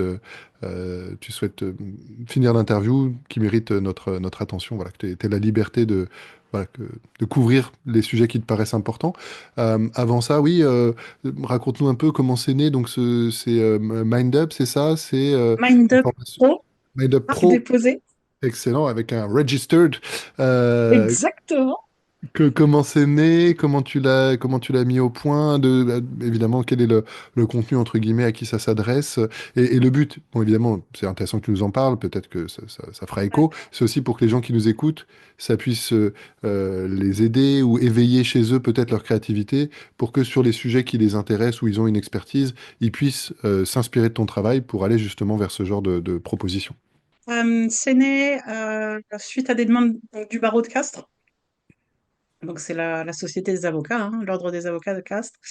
Dans ma vie d'avant, je formais déjà à toutes les connaissances des publics. Donc, on dit quoi, les connaissances des publics, c'est le développement de l'enfant, psycho, socio, moteur, et comment interagir avec l'enfant. Et les stades de construction, de développement, tout ça, que j'ai enrichi après avec tout le développement en psychopathologie aussi, hein. Donc, et leur demande, c'était, bah voilà, nous, on a 20 minutes, 30 minutes d'entretien avec l'enfant avant le jugement. Comment je fais pour rentrer en contact avec? Hein, dans un cadre d'avocat, de traumatisme, comme tu dis, ou de séparation, de trucs, voilà. Donc ça a commencé comme ça, les demandes. Avant, il y avait les workshops aussi. C'est vrai, j'ai oublié de te parler de ça. Les workshops qui étaient gratuits, que j'avais mis en place. Moi, j'étais obligée d'arrêter, j'avais pas le temps. En gros, l'idée, si tu veux, c'était de rendre accessible, non pas l'outil hypnose, l'outil PNL, l'outil Ennéagramme, mais ce que moi j'avais perçu comme stratégie de communication. Parce que c'est que de la com, en fait, finalement. Quand tu prends le Milton Model, c'est une façon de communiquer, de choses comme ça. Et pour moi, je trouve que dans tous nos métiers d'accompagnement de l'humain, que ce soit avocat, que ce soit éduc, que ce soit bah, nous, les métiers libéraux, les médecins, tout ça, en fait, l'humanité n'existe pas ou très peu. Donc, euh, c'est de donner des tips, des trucs et astuces pour que ce soit plus doux. On est dans un monde hyper violent, en fait, en termes de communication avec l'autre et avec soi-même. Voilà. Et je me suis rendu compte dans ma pratique que, alors ma pratique est aussi bon, un peu perso dans ma pratique spirituelle et religieuse, que si j'accueille ma compassion pour l'autre, si j'ai de l'amour pour l'autre en face, c'est très licorne ce que je vais dire. Et c'est marrant, ça me fait. Si Laurent Bertin il écoute ça, j'étais mécanique. Laurent, je suis désolée. Laurent sera tagué dans les commentaires de cette vidéo pour être sûr qu'il l'écoute. Mais en fait, oui, c'est pour ça que je dis que j'aime l'être humain. Il n'y a pas cet amour de l'autre. Enfin, je sais pas comment t'expliquer. Bon, je pars dans un. Oula, je pars très loin. Je me recentre. Et donc, je me suis dit, il y en a marre de voir toutes ces formations d'hypnose, toutes ces formations de PNL où des gens, ils font une reconversion et en fait, ça fait de la merde après. Et l'outil, il est beau. L'outil d'hypnose est magnifique. L'outil PNL, l'aide parcours. Je mets tous les PNL à dos. J'ai l'impression que, à un moment donné, une fois que tu as passé le praticien, tu fais que de la PNL, c'est pas bon quand même. Enfin, dans la posture, j'aime pas, c'est qu'un préjugé. Non, je l'avoue, et que des représentations. Je suis peut-être tombée que sur des maîtres praticiens uniquement en PNL qui avaient une posture très haute qui me plaisait pas. Bref, je referme la parenthèse. Pardon, les PNListes, j'aime beaucoup l'outil. Je vais pas me faire des potes là. Je suis formée en PNL, je tiens à le dire. Bref, mais quand même, ces outils sont magnifiques et ces outils devraient être accessibles à tous les praticiens, tous les professionnels de l'accompagnement pour mettre plus de douceur dans leur communication avec leurs clients ou leurs patients. Comme je l'ai dit en début d'interview, je suis feignante et l'outil d'hypnose dont on parle vraiment plus du Milton Model, hein, et du conversationnel. Et la PNL parle de vraiment, pas les protocoles de PNL, mais ce qu'est l'essence de la PNL, le monde de l'autre, les sous-modalités, les métamodèles, tout ça, c'est hyper intéressant. Et d'avoir ces outils-là te permet d'avoir une communication déjà plus efficiente,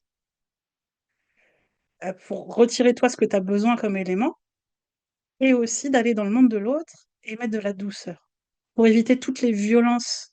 On peut trouver, tu vois, je te donne un exemple très con, mais il y a quelques années, je vais chez le gynécologue, je suis une femme, hein, donc je suis militante, tu vois. Je lui parle de certaines douleurs et il me dit, ouais, bah, vous avez qu'à maigrir. C'est d'une violence, tu vois. Et il a sûrement pas fait exprès, sûrement.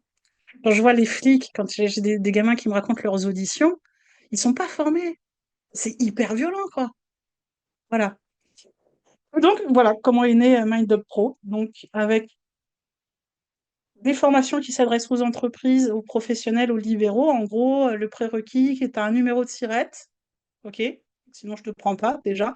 Et tu justifies d'une expérience au moins de 2 3 ans dans l'accompagnement. Quel que soit, ça peut être avocat. Quand je dis accompagnement, c'était vraiment en lien humain, quoi. Ça peut être des formateurs, ça peut être des flics, ça peut être du moment que tu rentres en interaction avec l'autre. Les bénévoles, j'accompagne beaucoup de bénévoles. Là, j'ai une formation sur. Enfin, bon, après. Donc, en formation, je propose tout ce qui est connaissance des publics. Donc, c'est accompagnement de l'ado et de l'enfant, avec les tips, les trucs et astuces pour rentrer dans une communication. Et ma particularité, c'est d'apporter une formation sur mesure. C'est-à-dire que les entreprises ou les libéraux, quand ils vont venir me voir, tu vois, là, je bosse pour les conseillères conjugales et familiales. Donc, je vais faire un apport sur stratégie d'accompagnant, mais je vais la faire sur mesure. C'est-à-dire que j'ai ma base, mais en amont, j'ai mon cabinet, en fait. C'est pas bien, ma formation, c'est ça, c'est de quoi tu as besoin. Dis-moi de quoi tu as besoin, et je vais te l'apporter. Ouais, c'est ça. Et je construis comme ça. Donc, un volet sur tout ce qui est accompagnement de l'enfant, de l'ado, rentrer en communication, l'accueillir, tout ça. Donc, je le fais pour les hypnos, mais là, je l'ai fait pour les avocats, je vais le faire pour un ITEP, enfin, voilà. Donc, ça, je construis au fur et à mesure. Un volet, euh, les tips, je fais ça, les tips d'une communication efficace, je les construis pour les gardes à vue, pour les avocats qui font des gardes à vue, parce que eux, c'est encore mieux, ils ont 20 minutes. Ils ont 20 minutes. Le mec, il est en garde à vue, donc il est hyper stressé. Ils ont 20 minutes pour rentrer en contact et créer l'alliance avec leur client. Je sais pas si tu vois, 20 minutes, c'est hyper chaud. Donc, construire ça comme ça. Et puis, stratégie de l'accompagnant pour tous les métiers libéraux. À côté de ça, je pose aussi ce qu'on appelle l'analyse pratique, l'accompagnement de la pratique. Mais ça, c'est en lien avec mon métier d'avant et ça continue. Et donc, ce que je fais avec les bénévoles des visites en milieu hospitalier, là, je fais ça mardi, où justement, c'est en gros, c'est comme en cabinet, c'est comme la supervision, parce que je fais de la supervision, mais tu le fais en groupe. Et le questionnement, ils t'accompagnent leur pratique. Donc, tu n'es pas là pour donner des solutions, mais tu es là pour amener la caméra ailleurs. Et tout ça avec aussi plein d'hypnose. Et puis, je fais du coaching d'urgence. Donc, pareil, là, c'est pour les professionnels. Je commence déjà avec les avocats aussi, parce que les avocats, ils entendent des choses aussi très lourdes. Ils ont des difficultés avec leurs clients. Ils ne peuvent pas forcément parler, tu vois, à tout le monde de ce qui se passe. Mais je le fais avec les managers, je le fais avec des chefs d'entreprise. Et du moment que tu as un numéro de SIRET, et ben voilà, c'est du coaching d'excellence où on va pousser le curseur plus loin, quoi. J'ai essayé d'être. Je t'enverrai la com. Oui, bien sûr. En tout cas, on mettra tous les liens qui vont bien dans les commentaires de l'interview. Euh, super, ça donne. En tout cas, moi, ça éveille ma curiosité, comme tu disais un peu en début d'entretien. Voilà, donner un petit peu pour donner envie, mais pas trop non plus. Excellent. Euh, Bravo pour ce que tu as réussi à monter. Tous mes voeux Merci. d'épanouissement. Euh, Ça me donne quand même envie de te poser une question complémentaire par rapport à ça. J'ai l'impression que tu as un peu répondu, donc voilà. Mais si tu as un éclairage ou deux en plus, le nerf de la guerre, c'est quand même de trouver des clients. Alors j'ai l'impression à t'écouter que ça s'est fait de manière un peu naturelle, comme si tu as eu des demandes, tu as eu des demandes pour des accompagnements d'enfants, des parents avocats ont vu que ça les a aidés, du coup ils ont fait le lien avec leurs clients enfants ou ados, donc tu as développé une espèce de pratique et ça a fait un espèce d'appel d'air où il y a eu cette lucidité, cette conscience qu'il y avait une demande, il y avait un besoin, et donc Ouais, ensuite tu as construit la formation pour répondre à ce besoin-là. c'est ça.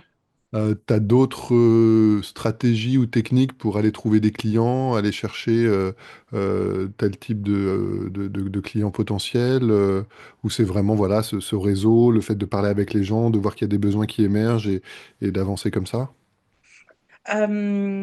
C'est, j'aime pas démarcher. C'est pas mon truc. J'aime pas vendre et j'aime pas le faire. Donc c'est vraiment oui du réseau et de l'expertise. Tu vois, quand j'ai commencé à communiquer sur LinkedIn, j'ai déjà eu trois demandes, enfin trois, alors que j'avais pas démarché. Donc je suis intervenue en lycée là sur tout ce qui est motivation et engagement. J'ai fait trois ateliers en lycée, c'était génial. Euh, mais tout ça parce que oui, c'est ce que j'ai construit en cabinet, je pense, qui a moi, je me suis dit non, oui, je me concentre sur la qualité de mon expertise, en fait. Ouais, l'aîné à type 5 dans toute sa splendeur, quoi. Ça reboucle avec l'interview qu'on avait faite avec Yann Verviers. Effectivement, il présentait deux manières de développer son activité. La Mm. communication. Si tu as quelqu'un qui communique très bien, ben, probablement qu'avec aujourd'hui, tu parlais d'AdWords, les pubs, etc., ben, on doit pouvoir remplir un cabinet, même s'il y a des enjeux de concurrence, etc. Mais voilà, quelqu'un qui crie fort, il a des chances de, d'alpaguer le chaland. Et puis l'autre, et les deux sont pas exclusifs, hein, probablement que une bonne combinaison des deux peut être opportune. Effectivement, développer l'expertise pour que, étant suffisamment bonne, eh bien, tes retours, les retours de tes clients fassent un appel d'air, fassent du bouche à oreille. Ça m'invite à rechallenger une phrase que tu as dite tout à l'heure sur le côté, si jamais il y a un échec ou si jamais il y a un accompagnement qui se passe pas bien, du coup je suis morte. Alors, voilà, ça m'a Ouais. semblé un peu dramatique et je voulais en tout cas clarifier avec toi et puis surtout celles et ceux qui nous écoutent probablement que l'énergie dans laquelle ça te positionne, cette volonté d'excellence pour s'assurer que tous les gens que tu accompagnes aient des bons résultats pour nourrir du coup ce bouche à oreille est excellent parce que ça te tire vers le haut et en même temps je voulais vérifier avec toi et pour les gens qui nous écoutent que euh, c'est normal de pas réussir avec tout le monde et je crois que même nos prescripteurs peuvent être tout à fait compréhensifs et d'ailleurs ça révèle notre humanité et d'ailleurs de voir comment on gère en situation de difficulté ou d'échec est important et d'ailleurs euh, enfin, voilà, c'est cette capacité à accueillir le fait qu'on va pas pouvoir aider tout le monde est probablement source de confiance auprès des gens qui nous accompagnent quand c'est dans une proportion suffisamment raisonnablement basse et faible pour que la plupart du temps ça se passe bien. Complètement. Je me suis mal exprimée. T'as bien fait de rebondir. En fait, quand je te disais au début, je me mets pas d'obligation de réussite. Je me mets des obligations de moyens. Donc, quand je parle d'échec, il y a des fois, ça marche pas et c'est OK. J'ai fait mes stats. Dans mes stats, oh, j'ai 5% de personnes euh, que j'ai réorientées, parce que pas compétences, ou qui m'ont dit clairement non, ça n'a pas marché du tout, j'arrête. Ok. J'ai à peu près 30 personnes, j'ai pas de retour, donc 30 inconnus. Voilà. J'ai 40 personnes, 40%, je pense, où j'ai après une ou deux séances, ça a des retours positifs. Et le reste, c'est 4, 5, 6 séances. Donc, ça a plus ou moins bien marché. Ou pas là où ils attendaient. Quand je parle d'échec, c'est l'échec où je finis la séance et je me dis, putain, j'ai pas mis en place tous les moyens que j'avais pour accompagner la personne. Tu vois, c'est plutôt ça, en fait. C'est une exigence avec moi-même et dans la relation à l'autre. L'échec, ce serait plus putain, je lui ai mal parlé, tu vois. Ou je me suis mis en colère. J'ai cassé je brise l'alliance, ça, c'est ça de l'échec. Après, des ratés, mais je me suis gamellé un nombre de fois pas possible et c'est OK, hein. C'est OK. Une fois, je finis là-dessus, c'est très drôle. Au début de ma carrière, je reçois une jeune qui vient parce qu'elle a l'impression d'être invisible et que les gens ne se souviennent pas d'elle. D'accord? histoire de timidité. Donc, on fait la première séance, très bien. Je faisais une échelle de Stanford à l'époque. Je testais l'induction, l'échelle de Stanford. Et je me dis, qu'est-ce que je me suis pris la tête à dépenser de l'énergie pour ça? Enfin bon, bref. Tu as fait tes gammes, tu as fait tes gammes J'ai là. fait les gammes, exactement. 3 semaines plus tard, elle revient. Je commence la séance. Je fais l'échelle de Stanford. Je me souvenais pas d'elle. Ouais. T'as refait une première séance, ouais. Ah, le contre-transfert. Et parce qu'elle avait l'impression d'être invisible. Putain. J'ai rebondi en lui disant, oui, non, mais je voulais vérifier. Tu parles. Ça, là, là, là, là. Non, je m'excuserai. Mais ça m'a appris. Maintenant, Léa, tu prends des notes. T'as une super mémoire, c'est génial, mais à un moment donné, prends des notes. Euh, Excellent. Que, de manière très pragmatique, comment tu organises ce suivi pour faire tes stats? Moi, c'est un truc que j'ai jamais eu la discipline de faire. C'est tu te mets, je sais pas, un rappel dans ton agenda 2 mois après la dernière séance. Tu as une espèce de structure pour pouvoir arriver à faire ces stats. Comment tu t'y es pris? Au début, je travaillais sur fiches Bristol que je classais. Et une fois par an, je classais, ils sont venus, ils sont pas venus, etc. Maintenant, je passais sur un logiciel, sur Therapies. Et je t'avoue que j'ai pas fait mes stats cette année parce que j'en ai plus besoin. Enfin, flemme, Mais du coup, ce que flemme, tu tu me vois. dis, c'est plutôt, en tout cas quand tu le faisais, un cycle annuel ou une fois par an, Ouais, tu dis, c'était un allez, cycle annuel. je vais Ouais. passer en revue mes clients.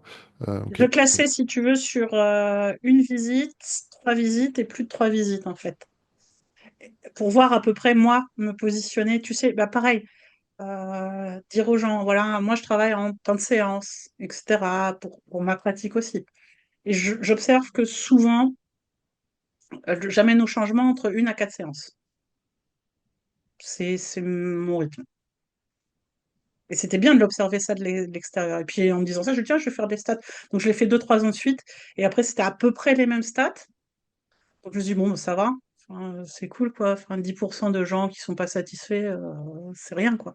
Sur 300, 400 personnes, bon, enfin, voilà, tu vois. Voilà. Donc quand je parlais d'échecs, c'était plutôt ça de moi à moi, tu vois. C'était, c'était d'être humainement violent avec l'autre. Voilà, l'échec, c'est ça. Bon. Donc je peux très bien réussir une séance, mais si j'ai été humainement violent dans l'accompagnement avec l'autre, c'est un échec. Très inspirant. En entrepreneuriat, en anglais, ils disent set constraints. Impose-toi des contraintes. Donc voilà, à t'écouter, à échanger avec toi, ça m'ouvre encore plein de portes et j'ai envie de te poser encore plein de questions, mais Génial. euh, peut-être une prochaine fois si Ouais. la richesse le mérite. Pour aujourd'hui, si on se rapproche de la fin de notre échange, voilà, je reviens avec cette idée un peu de pépites, de tips, trucs et astuces. Franchement, t'en as déjà donné beaucoup, donc Mm. voilà, je sais pas si t'en as un ou deux autres qui te viennent en tête et que ce soit le cas ou pas, voilà, si on te laisse l'espace libre pour terminer cet échange, est-ce qu'il y a voilà, une question que tu aurais aimé que je te pose ou un sujet, un cri du cœur, tu dis ça, on n'en parle pas assez, il faut absolument qu'on en parle. Voilà. En tout Ouais. cas, le champ t'est ouvert et complètement libre pour finir cet échange. Ok, merci Adrien. Truc et astuce. Je vous donne rendez-vous sur mes formations. Bon, après, il faut venir jusqu'à Castres, mais franchement, ça vaut le coup. Voilà, parce que j'ai des super salles que l'école de la deuxième chance me met à disposition et je vous invite à voir tout le travail de l'école de la deuxième chance.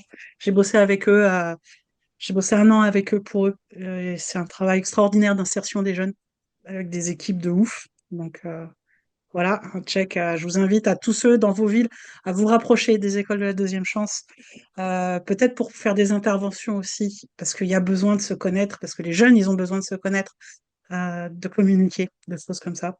Et c'est des associations, alors s'il vous plaît, faites des tarifs sympas aussi pour les assos. Les conseils. Le reste, j'espère vous retrouver en visio ou voilà, en présentiel. Ça serait chouette et je communiquerai si tu es OK aussi, enfin voilà, etc. Puis j'espère te voir aussi dans la région. Et le cri du cœur, c'est ça, je suis avant tout, et je vais l'assumer complètement, une entrepreneur de gauche. Comme quoi, on peut faire du business et être fondamentalement avec des valeurs humanistes et humaines. Et à l'heure actuelle, le monde va super mal. On est dans la merde, les gars, les filles. Attends, faut que je fasse gaffe à ce que je dis parce qu'après on va dire que je suis pas LGBTQIA+, alors que complètement, mais bon voilà, c'est encore autre chose. Il y a toujours des extrêmes. Euh, Notre métier, on a le pouvoir de changer les choses. À une goutte d'eau, tu sauves personne. Par contre, qui tu es, reste authentique dans ta pratique et pense grand. Dis-toi que la personne qui est en face, si tu l'accompagnes avec authenticité, avec sincérité, avec amour, mais dans le sens, euh, tu vois, l'amour, pas le love, pas avec toute la plus belle compassion du monde que tu peux avoir, alors tu plantes une graine. Elle apprend pas, c'est pas ton job, mais plante la graine. Et si par ton travail, si par ta façon d'être, et je te parle pas de l'hypnose, je te parle pas du... Si par ton outil, c'est ton outil. Mais toi, en tant qu'accompagnant, si par ta posture, montrer que je t'accepte comme tu es, t'as tes défauts, t'as tes qualités, c'est ok, et c'est pas grave. C'est pas grave, parce que on est un grain de poussière dans l'océan, dans l'univers. Ça va, cool, les gars. C'est pas grave. Tu peux changer les choses. Et alors, va partager qui tu es, va partager donne accessible ta pratique et ce merveilleux outil qui est l'hypnose et qui peut changer des vies réellement et sincèrement, à s'accepter soi-même comme on est avec tous nos défauts, en fait. Et il va le partager et cherche, arrête de chercher à faire des offres à 1000, 2000 euros. Oui, il faut rentrer de l'argent, je le fais aussi sur certains trucs, mais propose des choses aux associations. Va faire du bénévolat, va faire du pro bono. J'ai un plan du bono et je suis super content. C'est pour ça que j'ai monté la société. C'est-à-dire, par mes contrats, entre guillemets, d'entreprise, de choses comme ça, eh bien, je fais gratuitement mes services. Bah, tu vois, à l'école de la deuxième chance, où je peux venir porter le changement à ces gamins qui en ont besoin, qui savent pas ce que c'est qu'une émotion, qui savent pas ce que c'est qu'être, euh, parce qu'ils n'ont pas eu cette chance-là. Et si on reste dans notre carcan à dire, ouais, bah non, moi, euh, j'ai un super outil, mais je le garde que pour moi, ou je veux faire que de la thune, et ben c'est vraiment dommage. Et je pense que tu passes à côté du cœur du métier. Donc si tu as l'occasion, ben, fais-le. Je te dis pas de faire tout gratuit, mais fais-le aussi parce que, ouais, ça lance ton business, mais il y a quelque chose du don de soi qui va au-delà de notre ego, quoi. Participe au monde. Moi, je suis pas quelqu'un qui va manifester. C'est une flippette, hein. Tu me retrouveras pas sur les barricades. Tu vois, c'est ok, j'ai eu beaucoup de mal avec ça pendant longtemps en me disant putain, j'ai envie de changer le monde, mais trop de monde, trop de gens. Ah, faut tout chier là. C'est moi la paix. C'est moi dans ma grotte. Ma petite grotte. Figure-toi que je peux quand même planter des graines. Ça, je l'ai découvert. Et bah, si on est plein à planter des petites graines comme ça, et bah, ouais, je veux. Il a de ça de beau, notre métier, quoi. Qui sait, peut-être un jour dans ton cabinet, tu auras un chef d'entreprise ou suite à une séance d'hypnose, bah, vous allez avoir une conversation sur le management, j'en sais rien, et qui va se rendre compte qu'il est complètement à côté de la plaque, et donc ça va faire boule de neige. Qui sait que peut-être tu auras quelqu'un en politique. Moi, j'ai des politiciens qui viennent au cabinet, et puis de par l'hypnose et de leur vécu, ah ouais, enfin, voilà, si tu es militant, on n'est rien sans les autres, donc voilà quoi. Peut-être se met ton ego de côté et, et si tu veux changer le monde, vas-y quoi. Et puis, non, c'est vrai que c'est beau.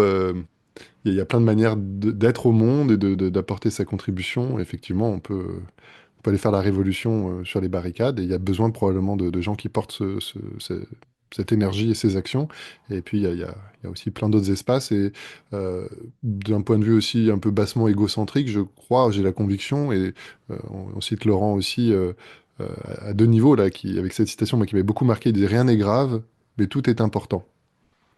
J'ai trouvé que c'était à la fois très rassurant et en même temps qui donne du volume et de la valeur à la vie sous parfois ses aspects les plus insignifiants. Il parle aussi de la stratégie de la générosité. Et d'ailleurs, l'échange qu'on a ensemble aujourd'hui, il contribue à ça. En tout cas, moi, c'est vrai que c'est quelque chose qui m'anime. On gagne pas d'argent à faire ça.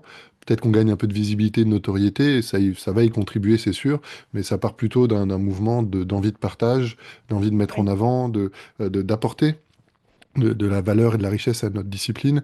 Je suis convaincu que si tu interviens pour des assos comme l'école de la deuxième chance, bah, du coup, déjà, il y a toute la gratification, il y a toute l'amélioration de ton travail parce que du coup, tu dois préparer, etc. Et puis, de fil en aiguille, un peu par capillarité, t'es pas à l'abri que, tiens, tel directeur d'établissement, tiens, tel parent d'élève. Et bon, alors après, il faut trouver les bons équilibres, effectivement. On peut pas tout faire gratuitement, ce serait probablement pas sain non plus pour nous. Mais je crois aussi, effectivement, qu'il y a beaucoup de vertus.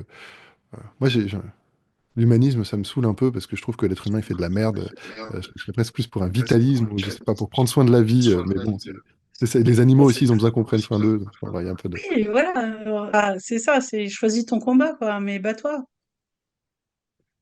Avec On a, douceur on a, et engagement. avec douceur, mais oui, mais la douceur, mais en fait, tu vois, on se rend pas compte, je pense, là, je sais pas, j'ai l'impression, et parce que j'ai eu plein de thérapeutes, moi aussi, hein, enfin, voilà, on a tous, j'espère que tous ceux qui nous écoutent, qui pratiquent notre métier, ont un superviseur ou de temps en temps se font accompagner. Je le souhaite grandement. J'ai tellement vécu de choses, et moi aussi, au début, j'étais dans la violence avec l'autre sans m'en rendre compte. Tu vois, à forcer, à parler de résistance, à tourner les résistants. Oh, non, ils sont là, laissons-les. Ouais. Et douceur, putain, Adrien, douceur peut changer beaucoup de choses avec la douceur. Parce que la plupart d'entre nous, on ne se rend pas compte du métier qu'on fait. Euh, si on prenait plus conscience de la chance qu'on a de nos métiers, on contribuerait à, à changer grandement les relations interpersonnelles et intrapersonnelles. Bah, en tout cas, plus je suis parent, donc mon aîné, au moment de l'enregistrement, a 3 ans et le deuxième va avoir 1 an. euh, Bon, je le savais déjà avant, mais en tout cas, je mesure la chance que j'ai d'avoir été exposé. Et d'ailleurs, ça m'arrive de le dire en cabinet, ça m'arrive de le dire en formation. Bon, pendant longtemps, j'avais une image de moi surévaluée, voilà. Maintenant, la vie m'a permis de redescendre de mon piédestal et de plus être au contact de la richesse des autres. Mais en tout cas, voilà, je suis un être humain, je suis pas complètement nul, mais je suis pas un génie non plus. Par contre, je suis un endroit où j'ai des outils, des compréhensions sur la communication, sur le développement de l'être humain, etc., qui me déjà que je trouve hyper joyeux, hyper épanouissant de se dire que voilà, on a un job alimentaire, mais aussi dont la mission est d'aider les gens à aller mieux.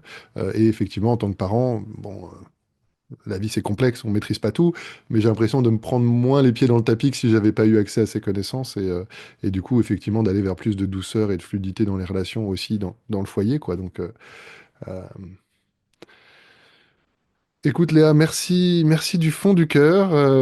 Bah, On a avec pris un grand peu de plaisir. temps, mais franchement, quand c'est riche comme ça, on va pas se presser. Justement aussi, je rame un peu à contre-courant de ce culte de l'immédiateté et de faire des podcasts de 45 minutes parce que les gens n'arrivent pas à se concentrer. Bah, voilà. Si les gens écoutent pas jusqu'à la fin, les gens écoutent pas jusqu'à la fin. Puis si c'est suffisamment passionnant et qu'ils sont dans un contexte où, je sais pas, moi, j'écoute des podcasts le soir quand je fais les lessives et le ménage et tout ça. Donc voilà.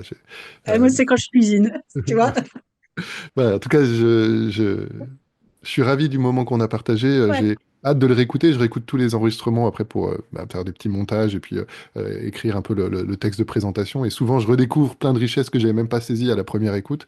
J'encourage les auditeurs, les auditrices euh, à, euh, à nous interpeller. Évidemment, vous connaissez les us et coutumes des réseaux sociaux, donc likez, mettez des pouces, des cœurs, partagez si ça vous paraît pertinent. Voilà. N'hésitez pas, effectivement, sur les plateformes de podcast. Bref, vous connaissez les trucs, mais surtout, vous avez senti, je crois, la passion de Léa, son engagement humain et professionnel. Je crois que le mien également. Donc, n'hésitez pas, voilà, à nous relancer, à nous interpeller. Le Mm. but. s'il y a des endroits où on arrive à destination, c'est super, mais le but de ces échanges, c'est surtout d'ouvrir des portes et d'explorer des chemins. Donc voilà, s'il y a des choses avec lesquelles vous êtes super d'accord, dites-le nous. S'il y a des choses avec lesquelles vous n'êtes pas d'accord, dites-le nous aussi. S'il y a des choses qui méritent d'être clarifiées, n'hésitez pas. Et le but, c'est de construire un dialogue, un échange qui permette qu'on avance tous et qu'on grandisse tous pour nos clients et puis pour nos vies, pour le monde en général. Donc merci encore infiniment. Je suis ravie et moi j'étais très ravie de te retrouver et de voir ton évolution aussi, vu que parce qu'on avait eu deux, trois échanges un peu acérés il y a quelques années. Donc c'est chouette et je suis très très ravie. Oui, c'est vraiment, écoute, je m'attendais pas à me régaler autant. Et pour terminer, j'invite, parce que je le fais déjà, mais j'ouvre là au National. Ok, Castres, c'est loin, mais mon cabinet est ouvert. Si certains veulent passer une journée avec moi, parce que je pense que voilà, je fais partie des métiers de l'animation, donc les méthodes actives, c'est faire et il faut le faire. Donc vous êtes les bienvenus en temps d'observation quand vous voulez, au cabinet, 2 jours, 3 jours, une semaine. Bon, pas un mois, hein, faut pas déconner, je suis quand même un ours. Voilà. Il y a juste le trajet et puis le logement à trouver parce que c'est pareil, comme je suis un ours, personne rentre chez moi si je vous connais pas. Mais enfin, voilà. J'étais ravie de cet échange et puis si jamais tu veux qu'on continue, ce sera avec grand plaisir. Je pense qu'il y a plein de choses à dire. Eh ben, avec grand plaisir aussi, mais je crois qu'il y a déjà une très grande richesse. Ravi aussi, effectivement, on s'est rencontrés à un moment où moi j'étais jeune formateur.